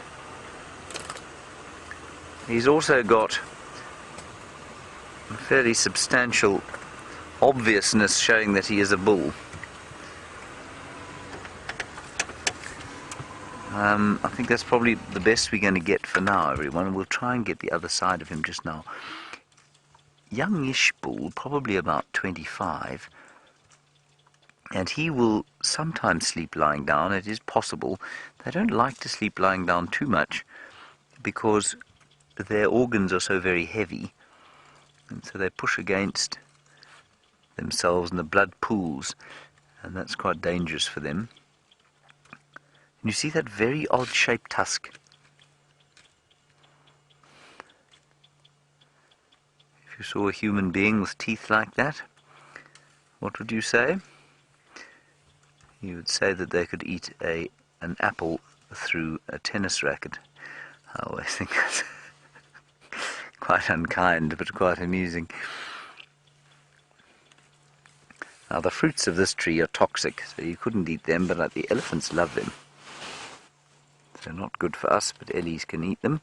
And I wonder if he isn't in a bit of must. Doesn't seem to be dripping from that fairly impressive appendage hanging between his legs. In fact,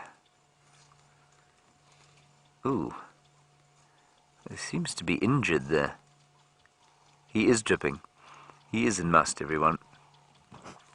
So must, I haven't seen a must bull for a while, so I'll just quickly explain again what it is. It's the sort of heightened time of testosterone that males have. And what happens is they drip. If you look at the inside of his leg there, you can see it's moist. And he's been dripping urine probably for a few days now. And the end of his penis was very red and raw. Quite possibly from the vegetation that he's been dragging. And now he's reaching up into this tree.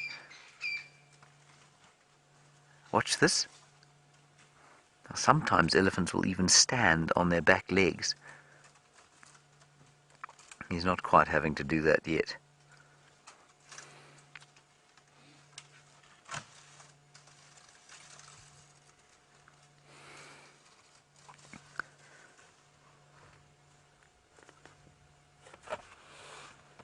Now he's turned to face us.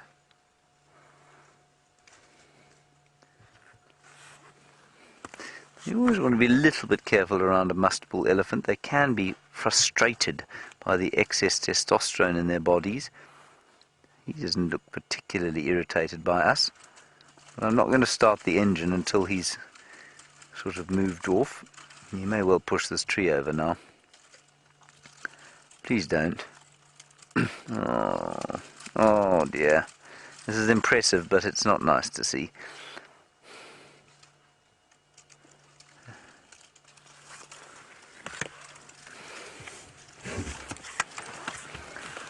Oh dear. There it goes, everyone.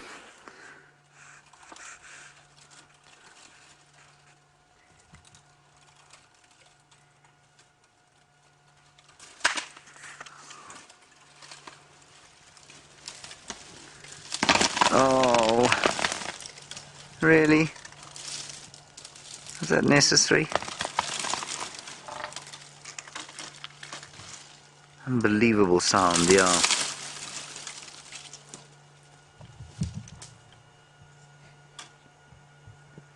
Now you better eat that.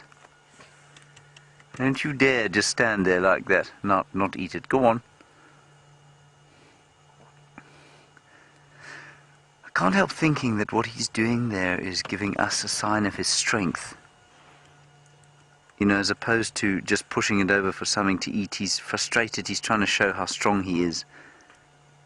Demonstrating it very well, I'd say.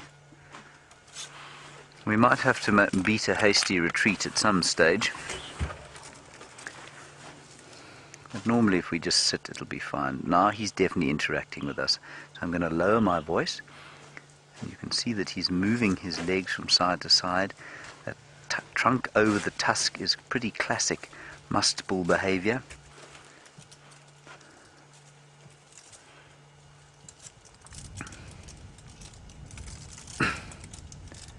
We've finished that now, see? Now I think you'll find that he probably hasn't actually killed that tree. He's just pushed it over.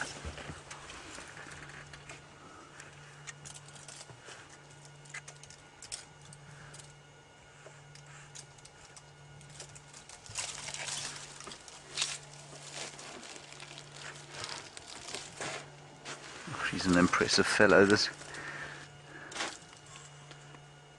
What do you think, Eggsy? Like him? I think he's older than that. No, maybe about 30. But that tusk is really quite something.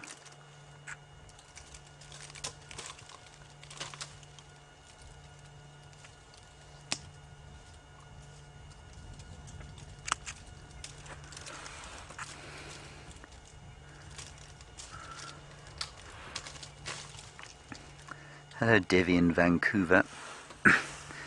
Interesting one from you about elephant eye colour, and you say they all have brown eyes. Devi, yes, as far as I know they do. It's the only colour I've ever seen them with.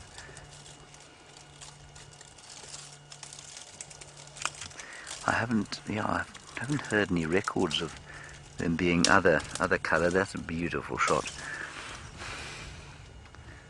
Very nice. Oh, Eggsy, you get 20 points for that effort. Now, it's not the. You might see the aerials. You might see the aerials coming into the picture here. I don't want to start the engine though with him so close unless we want to move away, because the engine does make a bit of a roar.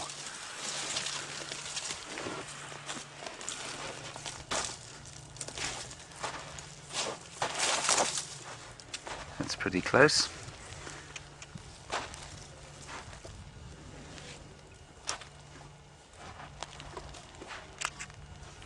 I'll just sit quietly, everybody, and make a noise. I don't think he's feeling aggressive. Doesn't look aggressive. He does look unspeakably large.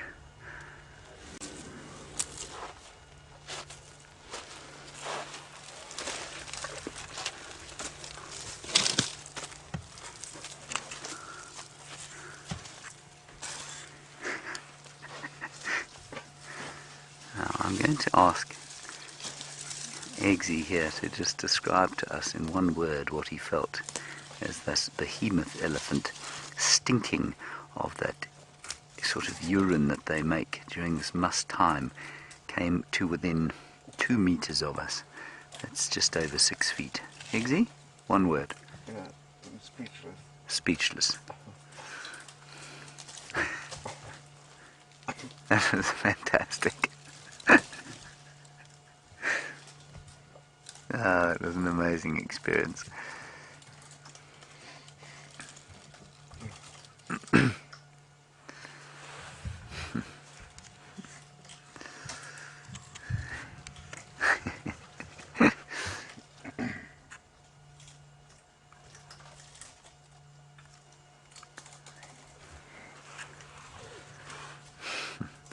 I couldn't even get a proper picture there, you know, everyone.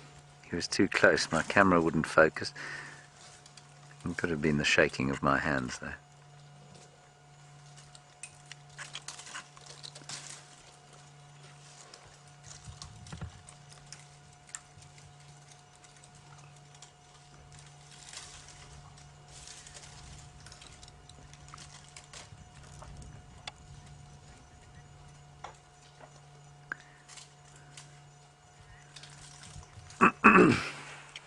This is wonderful. We have a question all the way from Romania. Crad, you're in Romania, and you want to know about elephants' predators and how often they're hunted by other animals and are they good at defending themselves. Crad, they are very good at defending themselves. They've got those tusks. They're in the herds. The herd structure means that the females will be extremely defensive of any youngsters, or in fact any animals that are attacked within the herd. But crad, they're not often hunted out here. It does happen from time to time that lions will hunt them, especially in drought conditions, but normally that happens in a place like Botswana, not here. I've got no records of an adult elephant being killed by lions in this area. It would only be lions, crad, that could kill a big elephant, or maybe a giant a giant clan of hyenas, but otherwise that would be all that could affect an elephant like this. Very nice question. Lovely to hear from you. Thank you.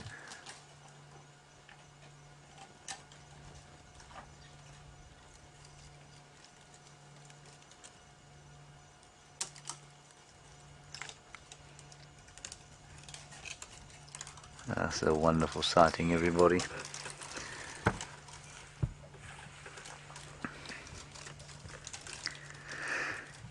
And Sarah, that elephant obviously came very close to us, and you were obviously on the drive when Scott had that experience with the hole in the ear elephant. He has a big hole in his left ear, I think, and he came and he touched Scott's vehicle twice.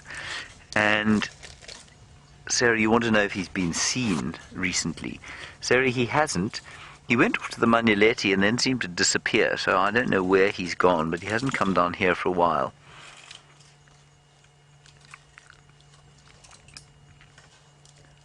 It was a fascinating experience that we all had there with that elephant. He wasn't particularly nice to us. But at the same time, while he was, he wasn't overtly aggressive, but a curious elephant is a scary thing.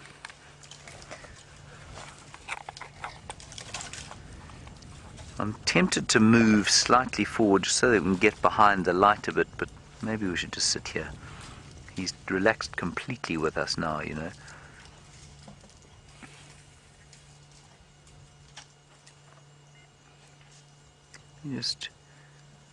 Alright, let's go and quickly get an update from Jamie, and I'll move and see if we can't get a slightly better view of him.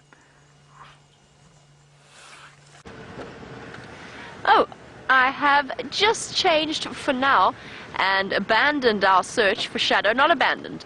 I have temporarily moved on from the Shadow. I've left both William, Aubrey and Herbert all searching for her, because while I was looking, I passed Tristan on the road, who said it was absolutely worth making our way across to Red Dam and having a look at what's happening here.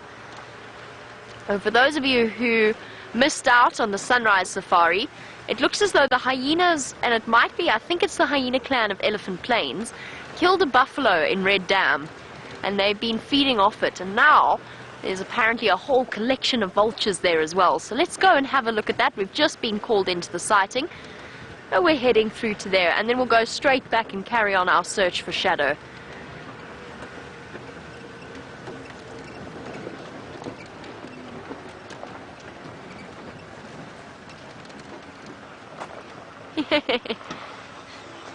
Thank you very much. Thank you. How are you? Good, and you? I'm good, thanks. Hi, guys. Good, Thanks very much.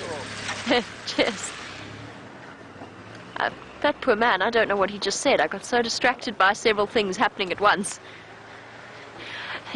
While we make our way into the sighting, let's go back over to James and see how his very big grey creatures are.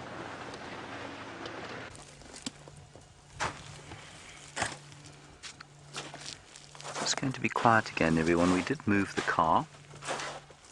And then he walked off to the side of us. He's now facing us, obviously. He's not giving any overt signs of discomfort or aggression. But he is full of testosterone, so we don't want to challenge him. He's about 2.5 meters from us. That's 7 feet. You can see the VR rig. And you can also possibly see the urine now dripping from him.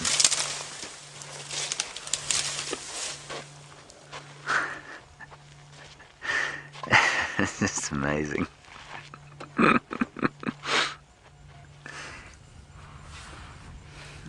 And the smell of it is quite pungent.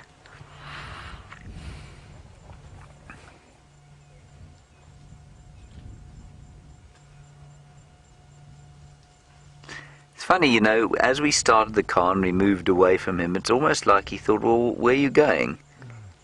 I'm a bit bored and quite like having you around. Let's spend a bit more time together.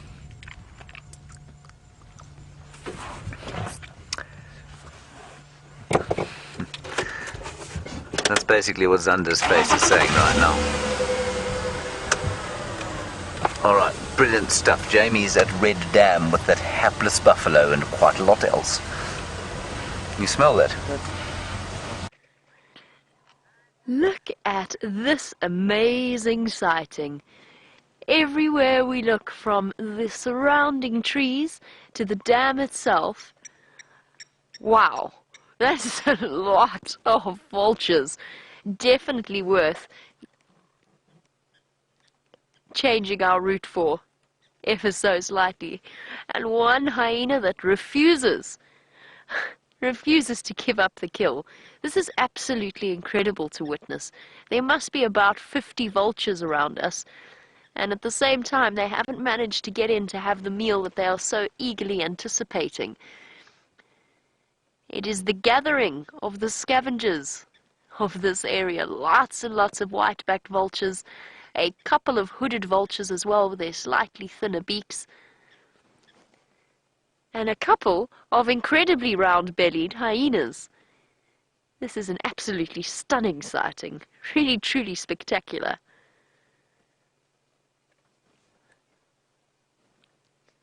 Hyenas everywhere.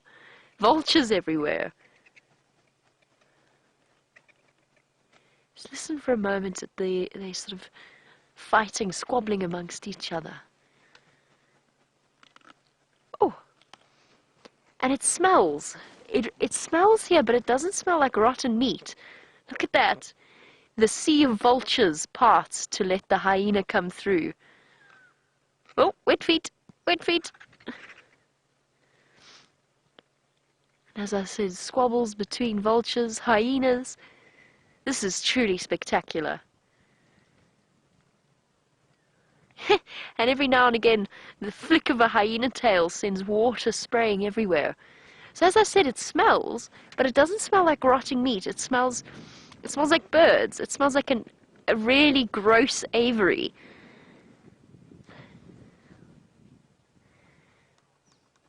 Absolutely, Charlie. Definitely not a sighting to come to if you're afraid of birds. And Charlie has said that it is like a Hitchcock movie. Absolutely it is. That's a perfect description. I wonder if the hyenas feel that way as well, as they dodge. Oh, don't mess with the hyenas. Don't get too close to their carcass. This is truly spectacular. I don't think I've ever seen a gathering of quite so many vultures in one place. Just lying down. Don't worry, vultures.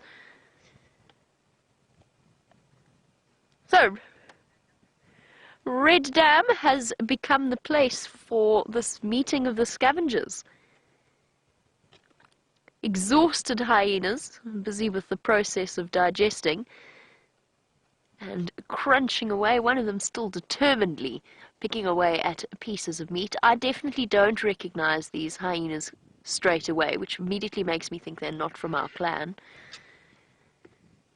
And then some very patient vultures, as they always are, waiting for their chance to pick up the scraps. And there you have one of the potential reasons why hyenas will drag their kills into a dam like this.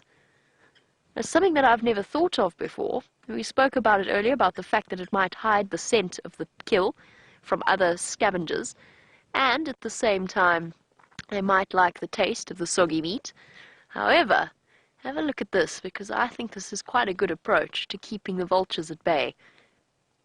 They are quite comfortable with getting their feathers wet, but there's nowhere for them to land. There's no way. They don't want to become bogged down, so they'll wash themselves in the water, but they don't want to go wading in. There's no way that they can perch and scavenge off that carcass.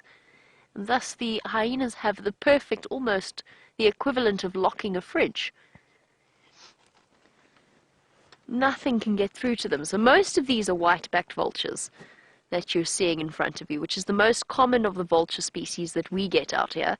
Common is a word we need to use carefully, though, because most of our vultures, just like most of our big birds of prey, are relatively endangered in their own way. So whilst they might not be critical just yet, they are definitely an animal species that needs to be protected, and whilst they may not be as pretty as looking as lion cubs, or perhaps a sort of striking batalier, they do serve a very, very important function. Look how full some of their crops are, so they have managed to eat. You'll see every now and again there's the bulging parts of them in front, just below their necks, that I think might be filled with food, so perhaps they did manage to snack. All of you taking some amazing screenshots, and thank you for that. It is a truly spectacular scene. And seeing these scavengers all relatively comfortable with each other. And as I said, these hyenas were probably responsible for killing this buffalo. That seems to be the case. They didn't steal it from anybody else. It was their kill. And the hyenas of the Elephant Plain clans. Oh, vulture fight!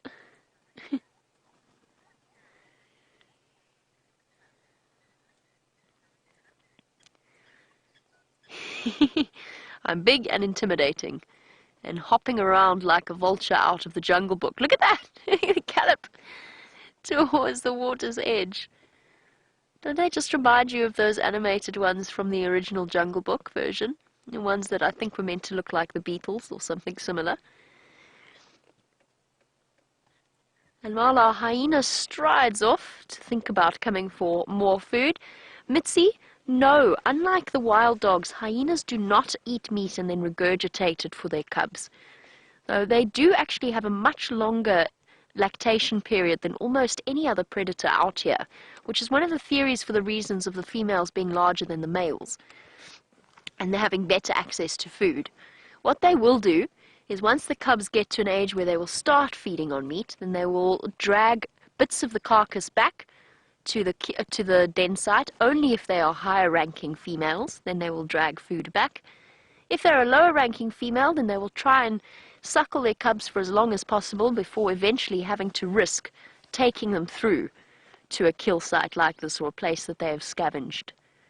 But they'll try and wait until the cubs are at least 6-8 months old, when they are boisterous and strong enough to survive any potential other predators that the carcass might have attracted. Oh, panic! Running away from the hyena. They've obviously been chased around a few times.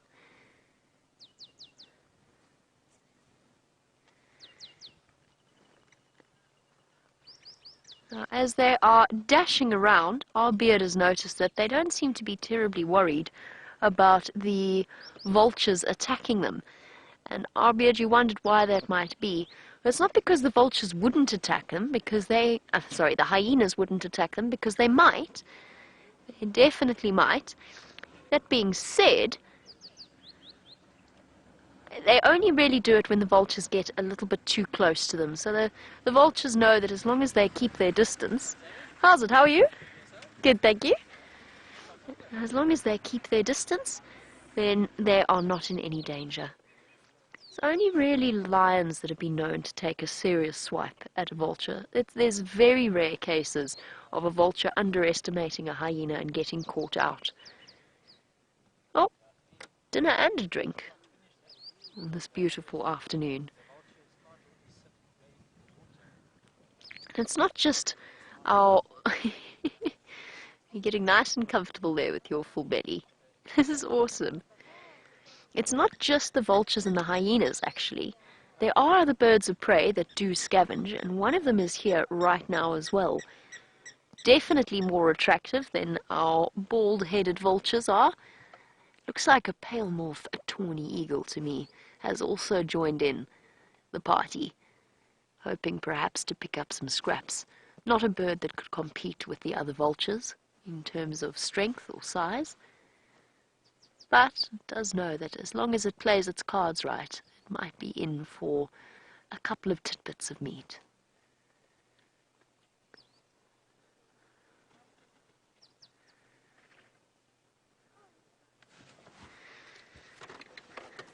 It's an absolutely beautiful scene.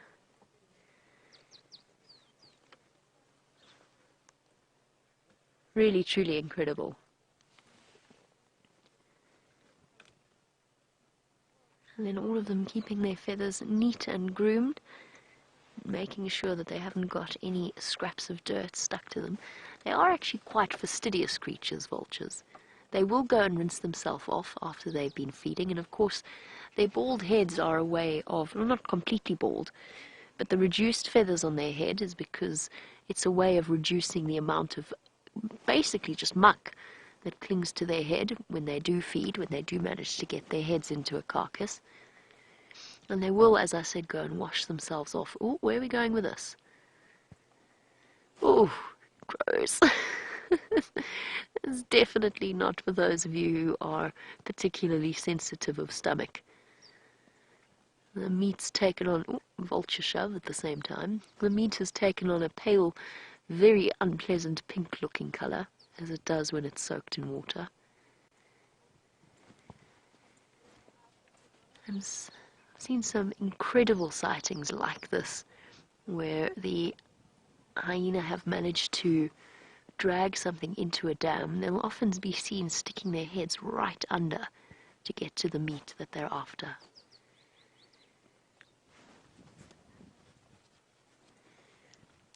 I wonder if those vultures are not wondering how on earth they might be able to get a snack. What's the collective noun for vultures again? Is it a wake? A kettle, that's it. A kettle of vultures, which is utterly absurd. I feel as though a wake is a better description. Oh! This is very, very common in these mass vulture sightings. And what you'll find is that once one male has taken his turn, the next will come and join. So this is really very common to see. And it's quite a noisy experience. Because I've seen this before, and I've actually seen 5 males mate with a female in the space of under 5 minutes in a very similar fashion. Look at them, they seem to be lining up. That's incredible. This is such a special vulture sighting. I saw this once with a dead giraffe, where the vultures basically filled their time mating with each other. I suppose. Social gathering. The hyenas are definitely boss in this situation. No vulture wants to run the risk of falling victim to those powerful jaws.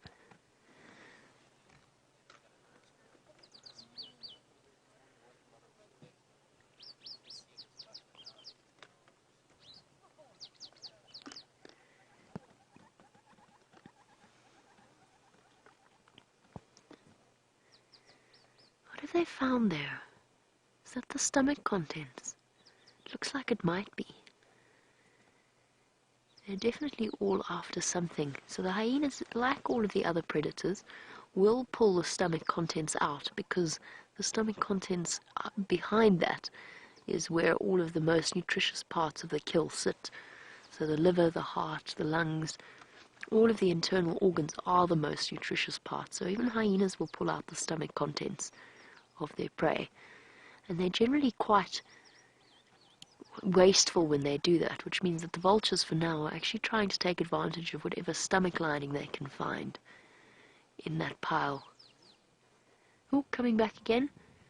And once again the sea of vultures will part before the striding hyena. The other one's gone straight to sleep.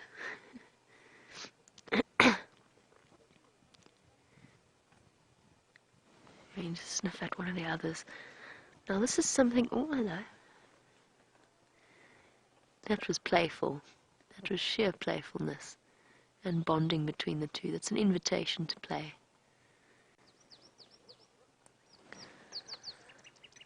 Oh, how very interesting. Coming for a drink, I imagine. I don't think this buffalo will get lucky this afternoon, but this will be very interesting to see the way that this plays out. Like all water-dependent animals, they come through about once a day to drink. You definitely, Mr. Buffalo, you definitely don't want to come to Red Dam. The sight that shall meet your eyes is a gruesome one indeed. A fallen comrade in the water.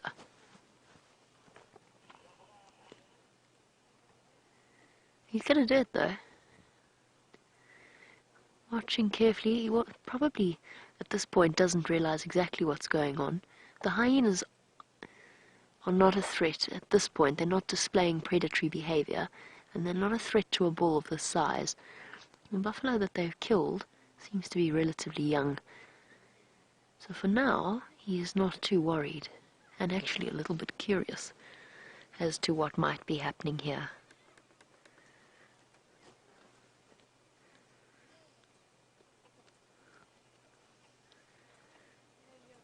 Wow, look at that belly.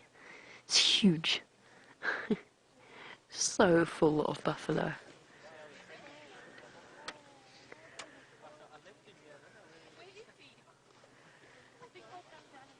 There's a bit of a vulture skirmish happening. What did they find? Did they find a scrap of meat? Because now they're all racing across there. I think they must have. I think there must be a piece. They must have found something there. A scrap perhaps that none of them had realized before.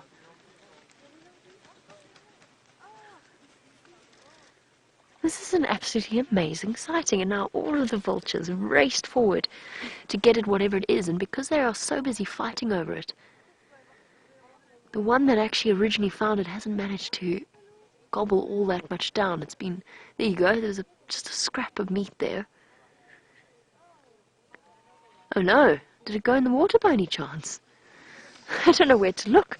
Oh, now the hyena wants to come and investigate what's going on. What you guys doing? What have you found? Why wasn't I aware of this? I want some. Oh, vultures discovering that a dam wall is not all that easy to fly up and around when you're that big and bulky. This is so amazing. I just don't know where to look in this sighting. Hyena, I think, has arrived too late to grab at whatever particular scraps these vultures managed to find. I don't know what on earth they got. Racing off ahead. Here comes the buffalo bull. It's all happening here at Red Dam. Isn't it really, truly amazing?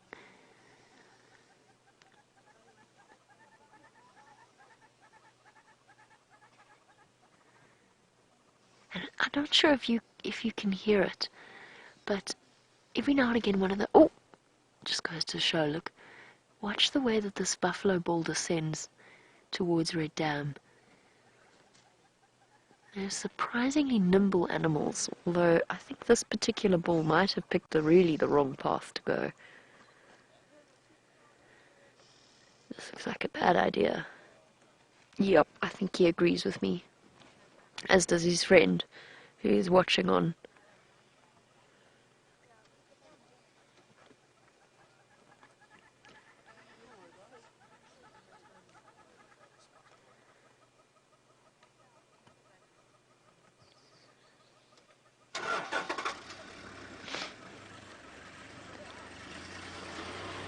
absolutely incredible. The buffalo bull has now trapped himself.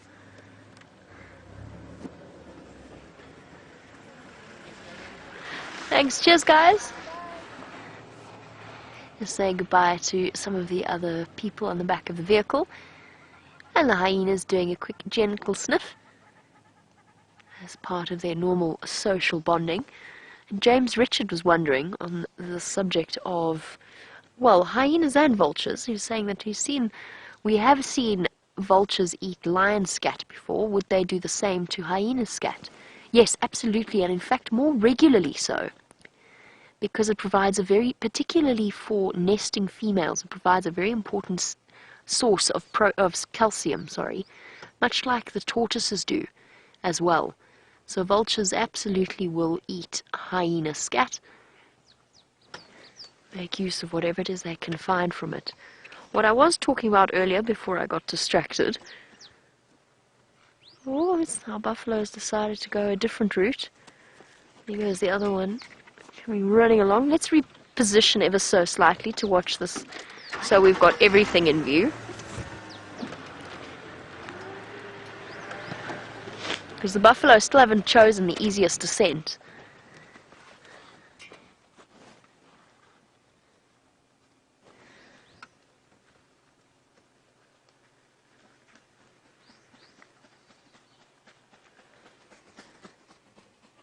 Can you hear the sound of the wings as they flap overhead like that? It's absolutely incredible. These vultures are such enormous birds. And there we go. Our buffalo, seemingly unperturbed by the gruesome scene in front of him, has decided this is the perfect spot for an afternoon drink, whilst the hyena continues to feast upon another buffalo, and the vultures wait patiently in the wings.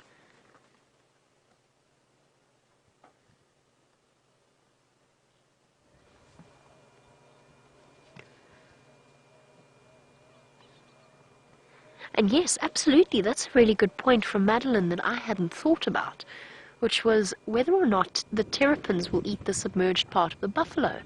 And yes, they will. I don't see any reason why they wouldn't swim around there and pick up the scraps. They would have to try and make sure that they avoided the hyena's attention. But that being said, even a hyena might have misgivings about tackling a terrapin with their foul-smelling secretions. But that's a very, very good point. I can't believe I didn't even think about that.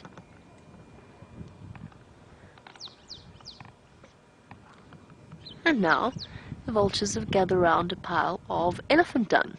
They're searching for termites, presumably. So there you go. There's behavior that you don't see every day, or indeed ever.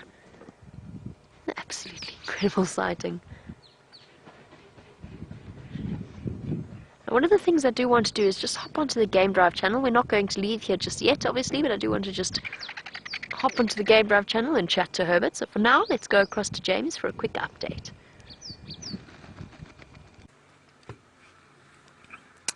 She'll be lucky to get hold of Herbert, everybody. I think he's kicking back with the cold one at this stage. He's walked that place flat and come up with no leopard, I'm afraid. I think that's the update anyway, and that's what Taxon and Aubrey said. There are some zebras. They are walking through the woodland. That is stating the completely obvious, of course. But they are quite some distance from us. We left our elephant bull, by the way, going to find a friend. We saw a friend of his off towards the east, and they went into some thick bush next to the Mluati drainage line, and so we didn't follow him. Then, off to the right-hand side, the pelage is glowing in the golden setting sunlight. There's some impalas. Sorry, not the right-hand side, Zander. No wonder you look confused. Sorry, Eggsy. We have some impalas there on the left, not the right.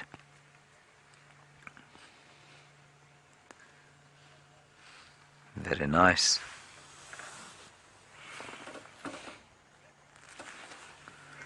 Look how beautiful the colours are.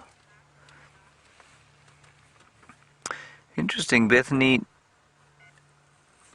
You have been watching for a while, I think, and you said any of the mammals change colour with the seasons. Now, As far as I understand it, no, they don't. Well, they certainly don't out here. There might be a slight lightening of the coat during the winter time when it gets a bit thicker. I think the winter pelage tends to be slightly lighter, but it's very slight. Then, I mean, I'm assuming you're talking about things like Arctic foxes, for example, which have different colours during the snowy months and different colours when there isn't any snow. Now, the temperature and the landscape doesn't change sufficiently here, I don't think, for it to warrant such changes in camouflage. Very nice question, that. Thank you, Bethany.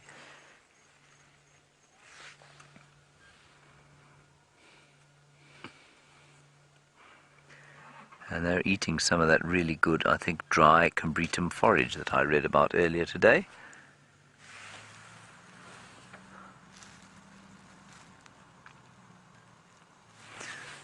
Right, let's just pop onto the treehouse dam wall, which is not far from here.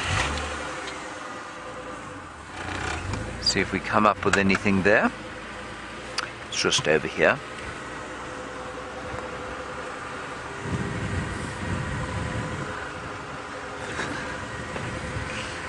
Now, I don't know if anyone's told you this, everybody, but there's a very special surprise coming this next week.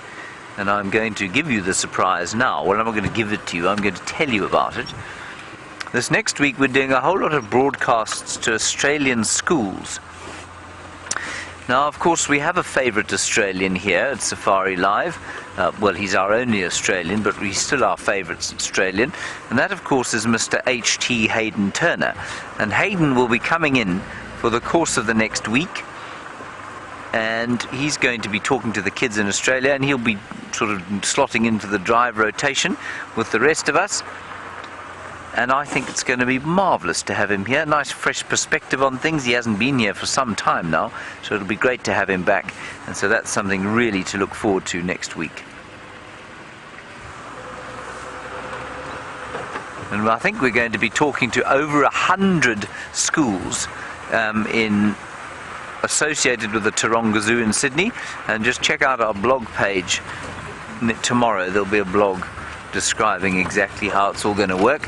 But essentially, as far as I'm aware, the only thing that will change is the morning drive will shift half an hour earlier, so we'll start at 6 and go to 9, and the afternoon will remain exactly the same. So it'll be 6 to 9 and 3 to 6, which has a sort of symmetry about it that I quite like. So just half an hour earlier, but check out the blog and we will remind you during the course of the weekend before all of that stuff starts. That's just for the week next week. Then we'll be back to normal. We will hopefully have 3 feeds for all of those drives, so bushwalk and 2 drives. HT on one of the cars and then one of the rest of us on the vehicle or on foot.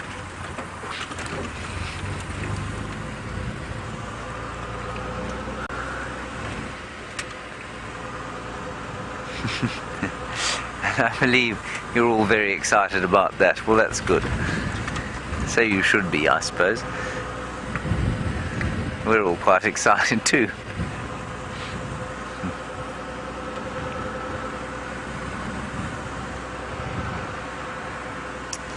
Right, we're going to ease up onto the cut line here, head off towards where the shadow tracks were, not holding out great hope. But while we do that, Jamie is still with the hyena and the beefalo.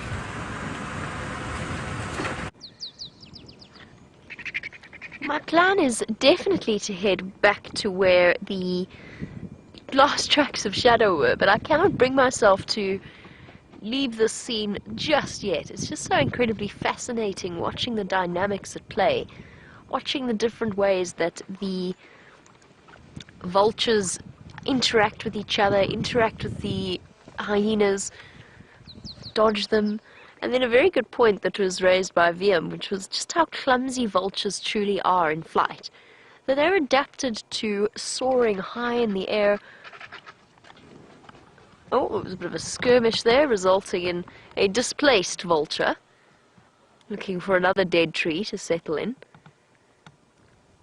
You see that very clumsy flapping, which is why I mentioned the sound of their wings as they move through the air. It's a deep whoosh, whoosh, whoosh, whoosh, whoosh sound, particularly when they fly overhead.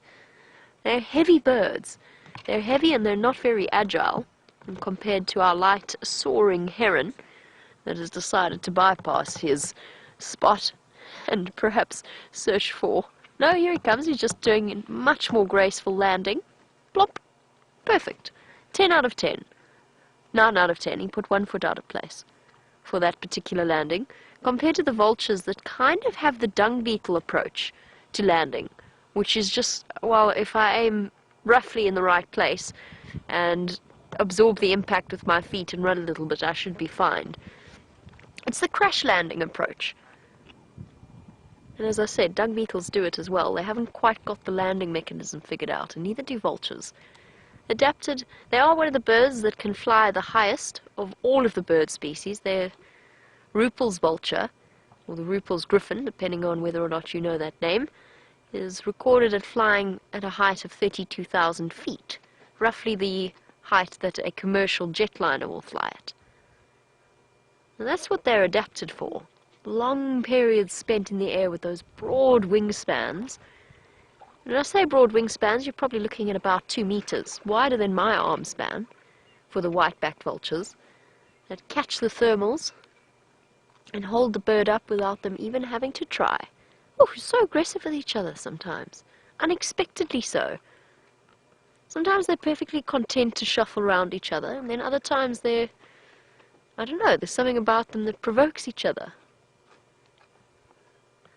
And they run around for a bit. No, that's it. No more action there. Patiently pecking around, seeing whatever else they can find. They truly are fascinating animals. They're an animal that is under severe threat in South Africa for a very unfortunate reason. Yep, there you go again. Getting cross with each other for no apparent reason.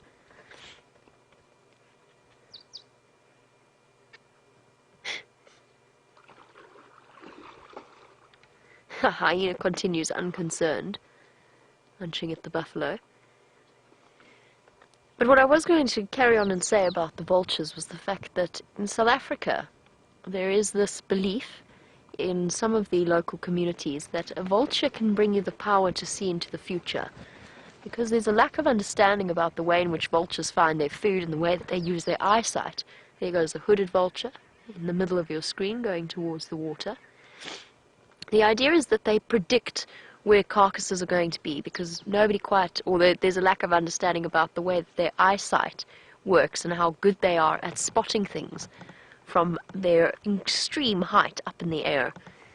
And so this has eventually led to the idea that the vultures will, if they can see into the future, well, obviously, if you make a potion of their brains or sleep with a head under your pillow, therefore you will be able to see into the future, which for desperate people and unscrupulous traditional medicinal practitioners, I use that term very loosely, but they can take advantage of desperate poor people, particularly with the establishment of the national lottery. People desperately trying to get hold of these vulture trophies or potions to try and be able to predict the lottery numbers. And so what happens is that carcasses get poisoned. The carcass will be put out poisoned, a cow or whatever it happens to be, cow, and that can kill 200 vultures in one go.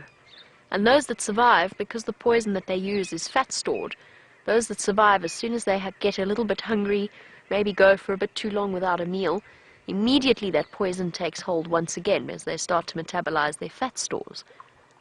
That's something that is really important to raise awareness about, is the plight of the vulture. As I said, they're not attractive as lion or leopard cubs, but they do serve an incredibly important function out here. Although I must say this area is so smelly. It's such a different smell to the one I'm used to around carcasses. Smells like wet hide. Wet hide, yes, that's Salted wet hide. salted wet hide is what VM, of course, has always been far better at describing smells than myself. He is the originator of the description of an elephant bull in must being like rotten oros, which is a juice concentrate. Sour oros, sorry, sour oros. Get it right, Jamie. Sour oros.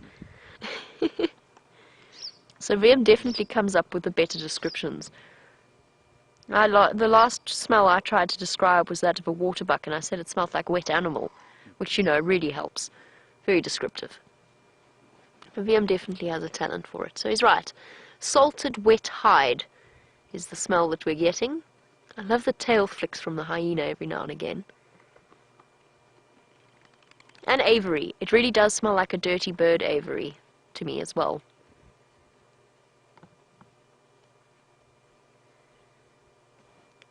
It was a beautiful flick. A circle of ripples from around the hyena.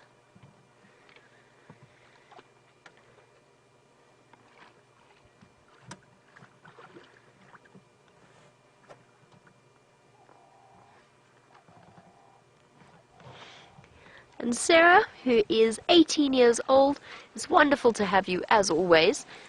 Sarah, from what I understand, but I can't answer all of your questions because I don't know exactly what happened here, but I'll do my utmost to answer them. As far as I understand, this is the part of the Elephant Plains clan, and this morning there were at least 14 hyena in this area. So yes, as far as I know it, from what I've heard about the Elephant Plains clan, I've never seen them all together. I've seen 17 in one go, but never any more than that. But they have a reputation as being very large in number and having about 30 odd hyenas as a part of that clan.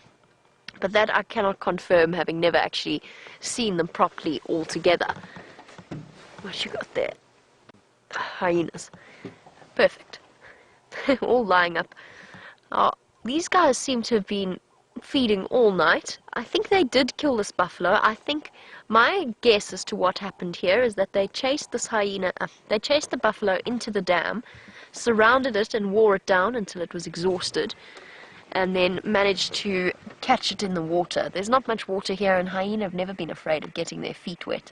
So I imagine that they waded in and they can. Of course, hyena do hunt. In certain areas, they hunt up to 90% of their prey, depending upon where you are. Less so here, because we've got such a high concentration of lions, so they don't need to.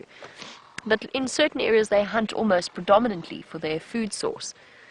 As to the age of the buffalo, I think it's a young one.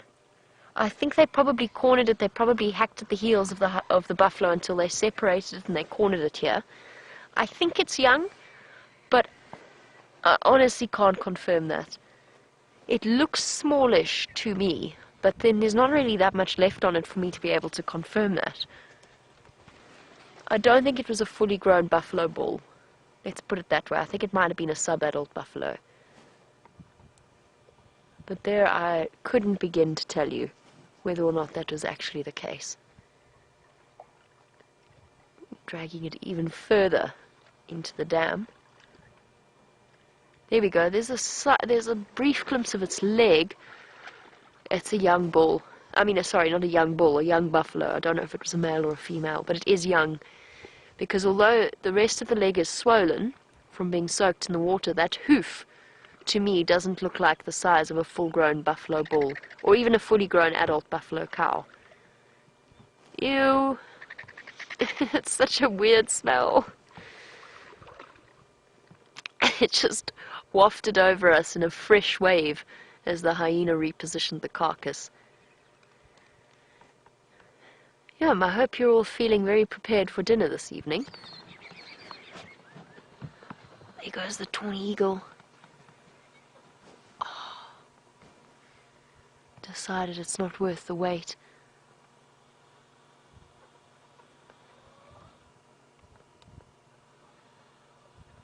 A plethora of scavengers at Red Dam at the moment. The unfortunate thing, there we've got an active predator in the form of a grey heron plucking at the fish. I don't think it just got something. What did it get? What is that? That's a piece of buffalo meat. It is. It's a piece of the buffalo carcass that's floated away. Oh, now it's going to have to... And it dropped. Did it drop it or did the eagle get it? I'm so confused. I think the eagle caused it to drop it. My goodness, it's chaos at Red Dam. I don't think the eagle got it, but I think that the heron got such a fright that it dropped it in the water. I think that's why that eagle flew off in the first place. It's targeting the grey heron. Now the poor grey heron has lost its piece of meat and the water's so murky it doesn't know where it is. Ah, so the eagle's decided that if the vultures, it's not going to get past the vultures or the hyenas, it'll pick on somebody smaller.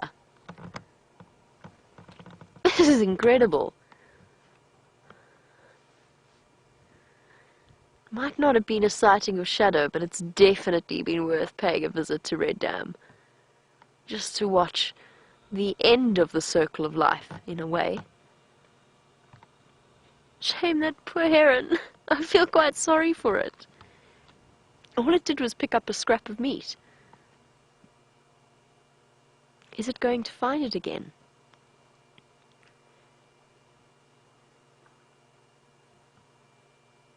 Looks like it's given up, watching the eagle instead.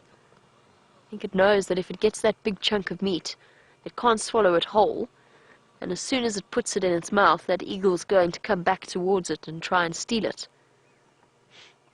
And the interesting thing is that tawnies are one of the first birds of prey to scavenge off leopard kills. Because they fly slightly lower than vultures, they've got a better chance of spotting them underneath the leaves of the trees that the leopards have stashed them in. The same goes for battaliers. And of course, what would a sighting be without a fork-tailed drongo fluttering about? Definitely wouldn't be a Sabi Sand sighting. And as I said, the tawny eagle and the battaliers are often actually responsible for leopards losing their kills to hyenas because they knock them out of the trees when they go to scavenge. I'm going to stretch the sighting as long as possible until we lose light. For now, let's go over to James, find out what his plans are and where he is now.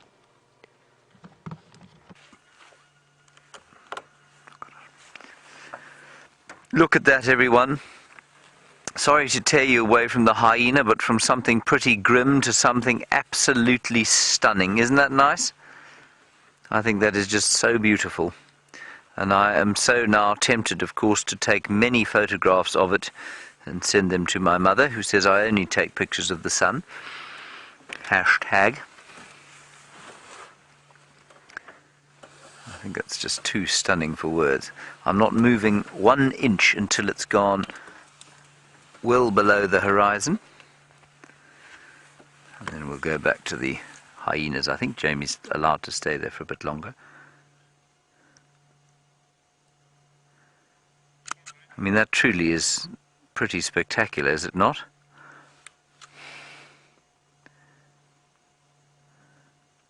Oh. And our beard, you say, magnificent? Magnificent indeed, it is. I'm now taking a rank average photograph of it.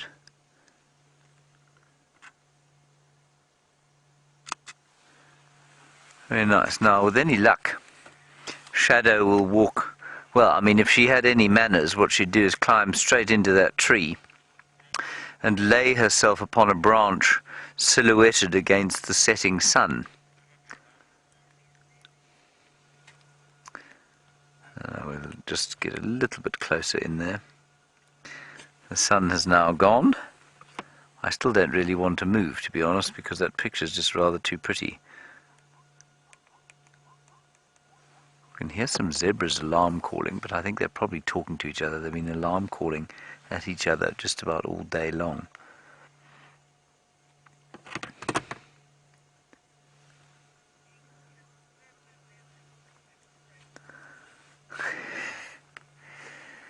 There we go. We'll just take you a little bit close to the mountains there. It's also a very good idea to stop and listen around this time of the day. Just listening. I don't know. I don't think those zebra were alarm calling at anything other than each other. Yeah, it was the hardy-dars, the other thing that I heard. But we'll move around there into the clearings, just not too far from here, and have a look. Isn't that just too pretty for words. Are you still speechless, Eggs? Mm-hmm. He is. He just said, uh-huh, which I think in Cape Town speak means yes. But it might not. It's difficult to say. I'm just going to ask Kirsten how much time Jamie still has at that sighting. Because if she's going to have to move on... Okay, well, let's go across to her. If she was going to move on, I would have moved on too, so that we could have... But and because she is going to be there, we're going to go straight back across to her, and I'll wait here a little bit longer. I think our time is indeed running out, because I don't want to spotlight the vultures. They are daytime birds, whilst it would be fine with just the hyenas here. With the vultures, it does mean that we can't sit with lights on. But the action is slowly calming down. We've got one courageous vulture, perhaps sensing the end of the day is upon him, has decided to strike out into the dam. Nope, just going to have a drink. Nope, too deep, too deep. And in the meantime, our hyena is still taking his pet buffalo carcass for a swim in the dam, munching away on whatever it can get its teeth on. I did have a very brief view of the head, well, proper view of the head with the horns. It is definitely a young buffalo, or it was. It is no longer a young buffalo, it is a deceased buffalo, but it was a young buffalo that this hyena killed, and again, pulling further and further into the center of the dam. And our intrepid vulture is still wading around, trying to see if perhaps there's a spot that isn't quite so deep in the dam itself, pretending to have a drink, or perhaps just having a drink on the side. Maybe even looking for floating scraps of slightly rotten meat to feed on. It was a good decision to come here, though. It's an absolutely amazing sighting. Oh my goodness, it's still waiting. I think they've decided... Oh, no. I think that they're thinking that perhaps this will be their last opportunity, because they won't spend the evening on the ground. They will go up and roost in the dead trees around the area. And that's because one of the big reasons is that they're clumsy birds during the day, taking off and landing. At night they become even more ineffective, and it becomes even more dangerous for them. So they have to go and roost, which is why I think some of the other vultures, while our hyena drags the carcass even further into the middle of the dam, some of our vultures thought about wading into the middle. Look at that. Very gruesome. Not for the faint of heart, the weak of stomach. And our vultures, I think, have given it up as a slightly bad job. Most of them are now taking to the air. We've got a few determined stragglers going to see it out to the end. Well, more than a few, quite a few determined stragglers. Heron's got something. Which one's got one? Oh, the heron's got something.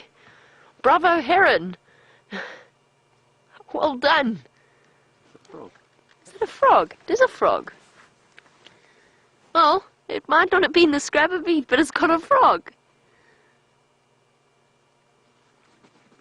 Which it is really struggling with. A serious mouthful. I think the frog hasn't given up too easily. Here we go, and it's gone. Just like that. Our heron might not have got his scrap of meat after all, but he did get something to eat for his dinner. In this case, some poor hapless frog that's probably been dodging the attention of everything around him at Red Dam, perhaps regretting being at Red Dam in the first place. And slowly but surely, the vultures are doing their run-up, or casual jog to the water's edge. Oh, was that necessary?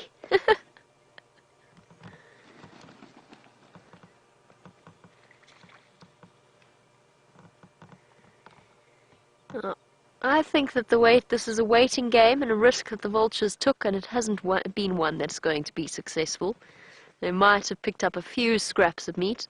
Most of them seem to be coming to the same conclusion.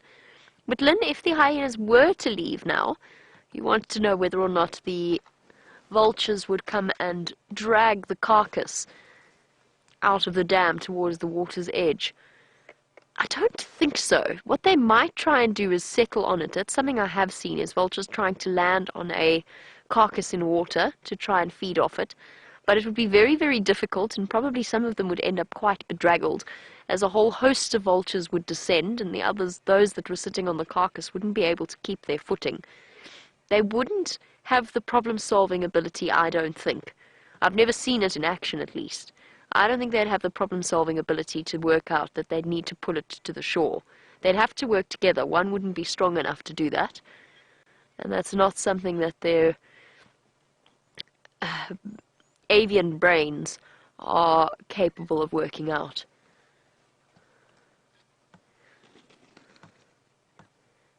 Some very disgruntled-looking vultures, though. They've probably spent the whole day here hoping that perhaps there'd be a chance. But as I said, giving up. Sort of. Half-heartedly giving up. I feel quite sorry for them. I think they've very patiently waited all day, and it just hasn't paid off.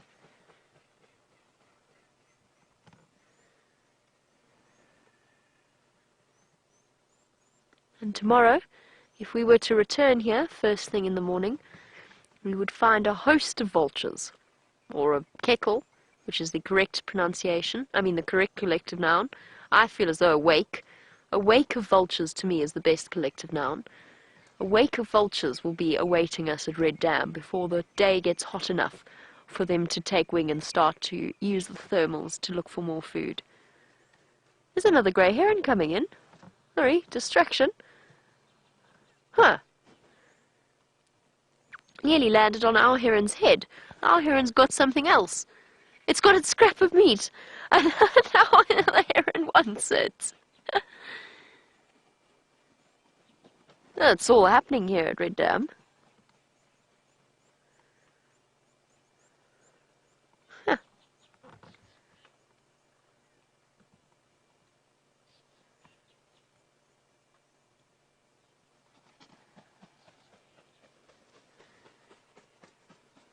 Sorry, Mr. Heron. You arrived that little bit too late, and I think your buddy, or mate, I'm not quite sure which way around it went, will have been able... Oh no, look at that! There's lots of scraps of buffalo meat floating about in Red Dam, which is kind of gross when you think about it. Definitely not done the best for the water quality. Oh, that's a huge piece. How on earth are you going to manage that? Lucky for you, that tawny eagle has given it up and gone away.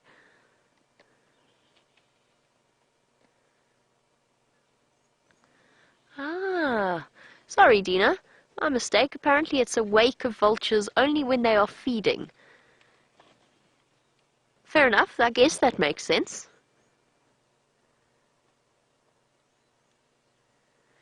And a venue from Rebecca in Final Control is the collective noun for vultures waiting, and a kettle is the collective noun for a group of vultures flying.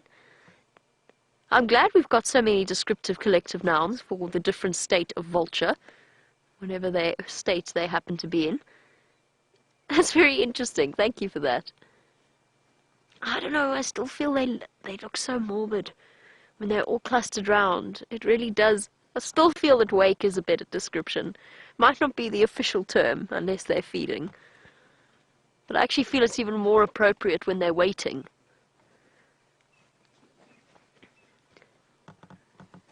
They're enormous birds. They really are. You don't get a sense of perspective until they fly overhead. Shame. They're getting desperate. They know they're running out of light.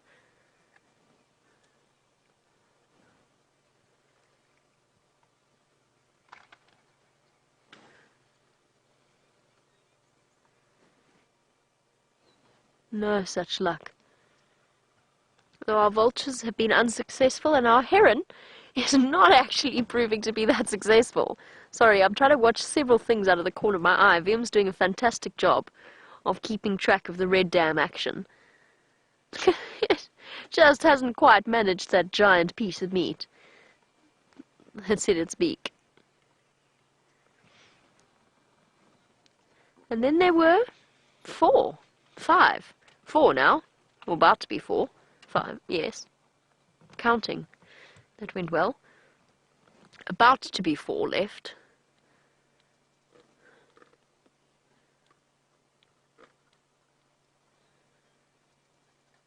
Contemplating. I think trying to figure out, because as I said, it's quite an energy expensive process for a vulture to take off and fly. What they often like to do is work out exactly where it is they're going to go first before disappearing. And I think that's what our friend here is doing. And at the same time making sure that it doesn't leave at the critical moment where success was just around the corner and the kill was about to be moved to the side of the dam, which isn't going to happen. Unfortunately. There he goes. Awesome, Vim. And then there were 4. 4 remaining stragglers. Oh, almost. Oh, is it going to be 3? No. The most determined of the group. Shame. And our hyena still having an amazing time. And a lovely point raised by our beard, which is that isn't it amazing how many species are benefiting or have benefited from the demise of one buffalo? Absolutely. It's always hard for us to watch when an animal dies, but it's important to remember that it never ever goes to waste. Although I feel as though these vultures feel particularly shortchanged, and then there were 2 determined stragglers.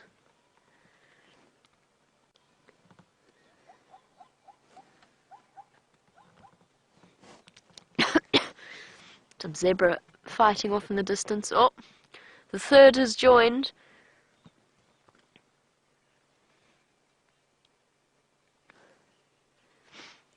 Making their way away from the bowl of the dam and getting ready to head off. One more determined vulture. Sorry, buddy. Not today.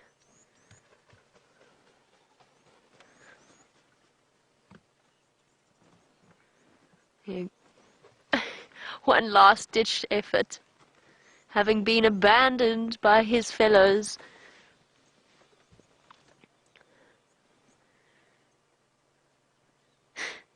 You can see the desperation in his body language. Cannot believe it's wasted a whole day, or it cannot believe it's wasted a whole day, waiting for an opportunity to feed that never came.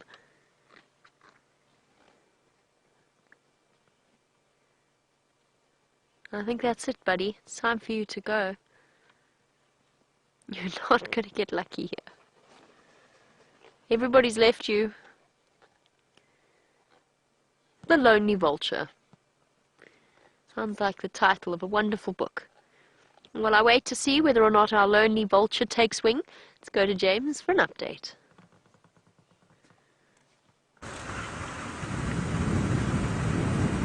Hello, everybody.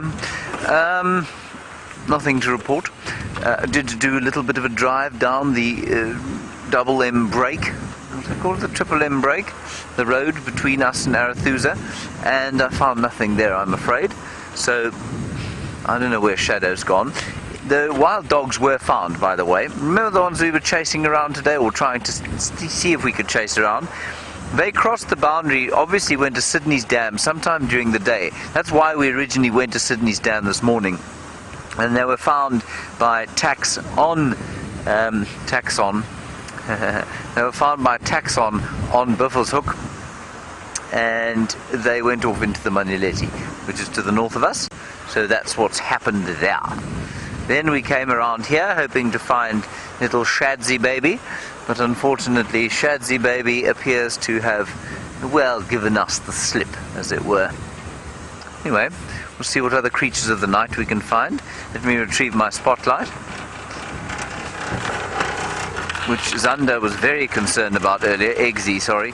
Was very concerned because I had the spotlight there at the start of the drive, and he said, "Are you not worried about it?" I said, "No, I wasn't particularly worried about it." He says, "But if we find wild dogs, well, it could fall." Good point. Pity we didn't find any wild dogs. Hey, Eggsy? Yes.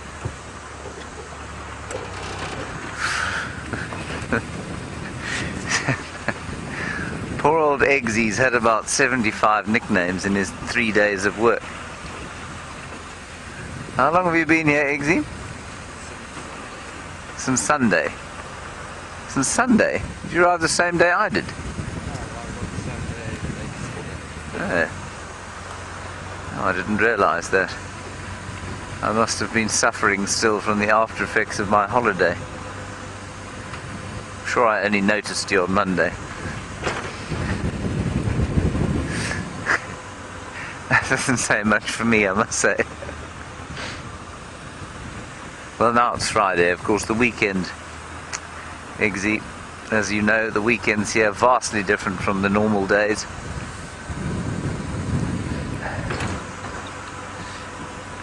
And the other thing that might or might not be around this particular area of the reserve is a serval.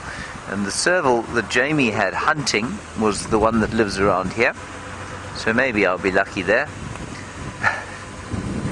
To be honest, most likely not, but it's possible.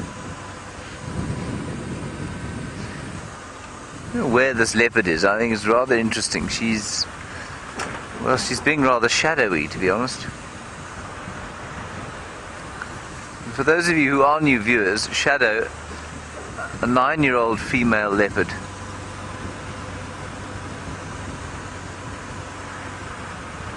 Hello, Sean. Oh, you've asked something of a controversial question here, one that my opinion will differ vastly from my colleagues. You say, why do we not name the animals in English over the radio? Well, some of us do. I do. I refuse to... hang on. Parlours, sorry about that.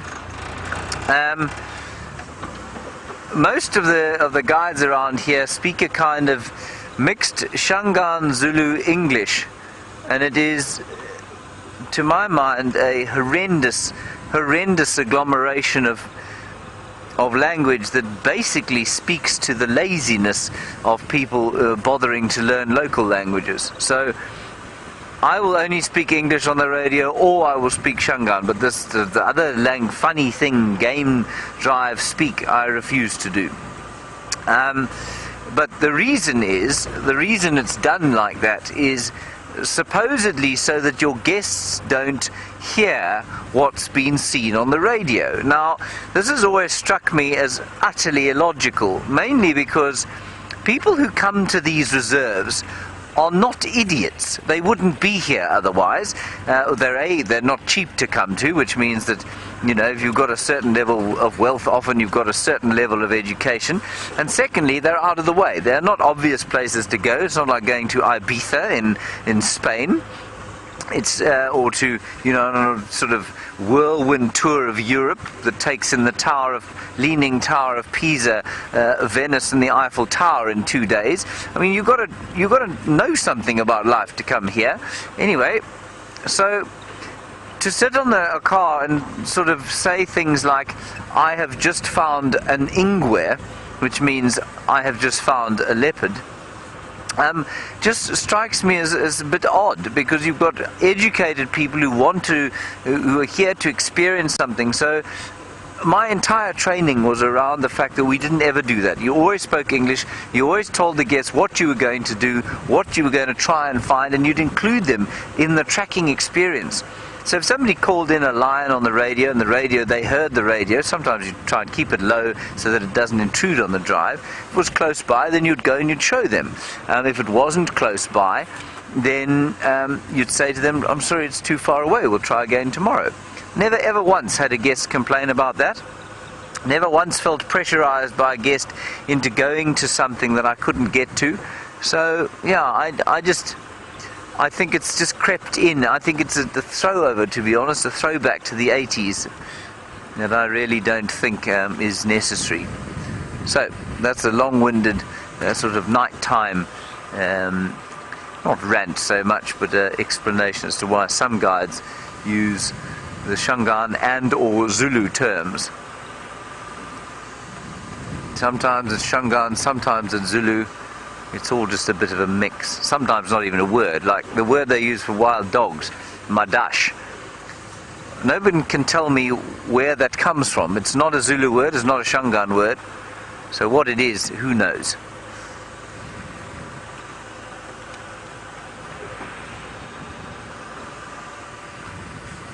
And it was likewise, we didn't like to, I've always been slightly off, like a major surprise, if you know what I mean. And it's different.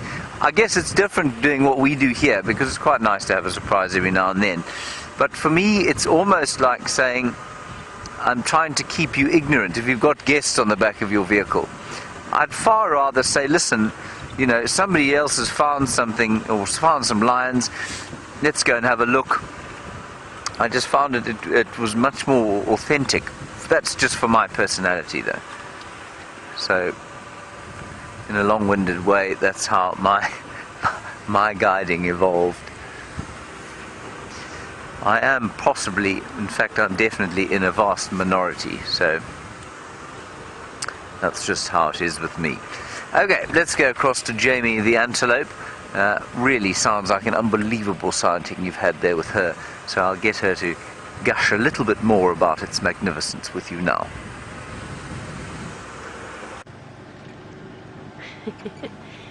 It was a truly magnificent sighting, it really was. To see that interaction on so many different levels is one of the really special moments that you get out here, and it's not often that you get to enjoy a sighting like that, where you've got so many elements at play. And of course, always a pleasure to see the spotted creatures as well, since our clan seem to have deserted us and moved north to Manuleti, or at least moved their den site to Manuleti. They're still around. Their tracks come backwards and forwards, but it's always a pleasure to see spotted hyenas at the same time. Now, speaking of spotted creatures, I've returned for the last few moments of the sunset safari to search for Shadow, in the vain hope that perhaps she might pop out of the bush and give you a last-minute glimpse of her before the end of the sunset safari, which she did for us very kindly yesterday morning, right at the end of the sunrise safari. I was hoping we might have a similar experience. Either way, though, rest assured that I will be back to this area to search for her at first thing, the crack of dawn, tomorrow morning on the sunrise safari. Now, just to finish off with a question that I know came through from Michael, and I got distracted completely and I never answered it, so I hope, Michael, that you're still watching. I know that it doesn't have to do, or that we're not with vultures anymore, but Michael wants to know about bearded vultures and how far south they occur. And the reason I've come back to that is I meant to talk about it, and then I kept getting distracted by what was going on. So the bearded vultures, or as they're also known here, the lammergeier, is a wonderful species of bird, and we actually have one of the southernmost occurring populations in the world. So it's actually quite widely distributed, I should say, right through Africa and up towards Europe. However, we've got a really tiny and very, very endangered, isolated population in a place called the Drakensberg Mountains. Now, we look out across the Drakensberg Mountains every time we look to the sunset. But in this particular instance, the population is a little bit further, because of course the Drakensberg stretch throughout South Africa. In this case, the population is a bit further into a place called KwaZulu-Natal. So further to the south and to the west of where we are now. But that is the southernmost population that occurs in South Africa, and I think it's actually the southernmost population in the world. Oh, there you go, just an answer to Michael's question. I'm sorry I got distracted, but I hope that he is still watching. Shadow. Kitty kitty.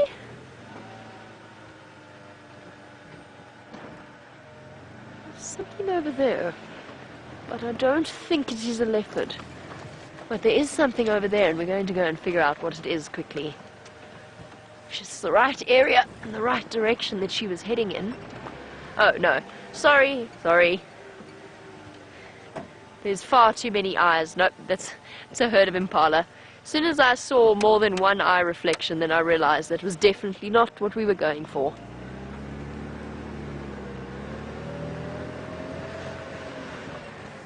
Well, there we go. In that case, we'll go back in this direction, since as far as we know, she didn't cross out of here.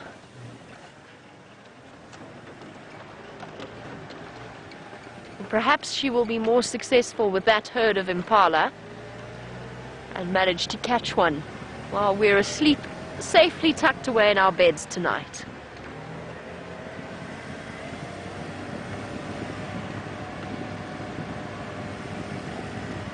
Another beautiful winter's day draws to a close, and I imagine when we go back to Red Dam in the morning that we will not have much in the way remaining in terms of that buffalo kill.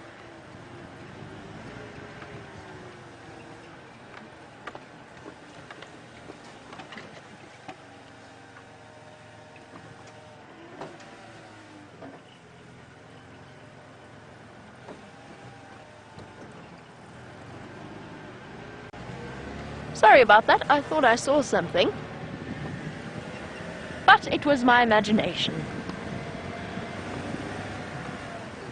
And so, while we go home, accompanied to imagined shapes in the darkness, or perhaps some real ones as well, it's time for us to say goodbye at the end of the sunset safari.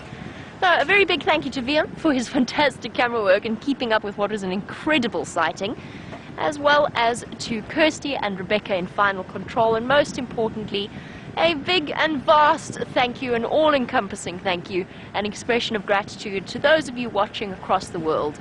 I hope you had a marvelous sunset safari, and we will catch up with you tomorrow for the sunrise safari, hopefully with Shadow in tow. Bye-bye everybody, and enjoy your day.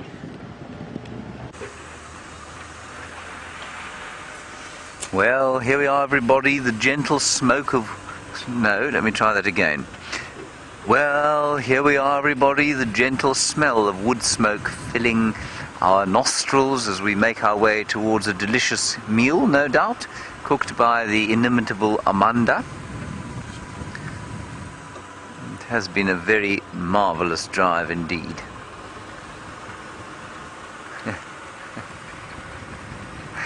Hello, Gracie again. Thank you. 2 questions from you today. It's great. I'm so pleased to have had 2 questions from you. You want to know if Eggsy played in the circus like Brian. If you looked at him, you'd say he must still be part of the circus, Gracie, because he comes from Cape Town, and in Cape Town they dress like clowns. And so, yes, he looks like he played in the circus, but no, he didn't actually. Only Brian played in the circus, Gracie. Sometimes I feel like we're all playing in the circus.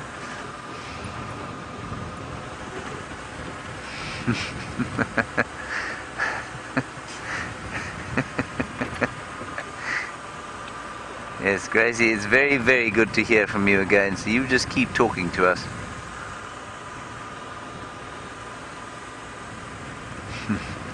Just a minute left, everybody, of the Eggsy and James circus show.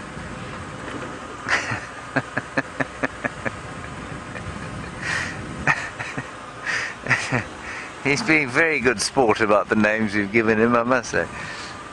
Thankfully he's about the same size as me, so he's not a physically intimidating human being.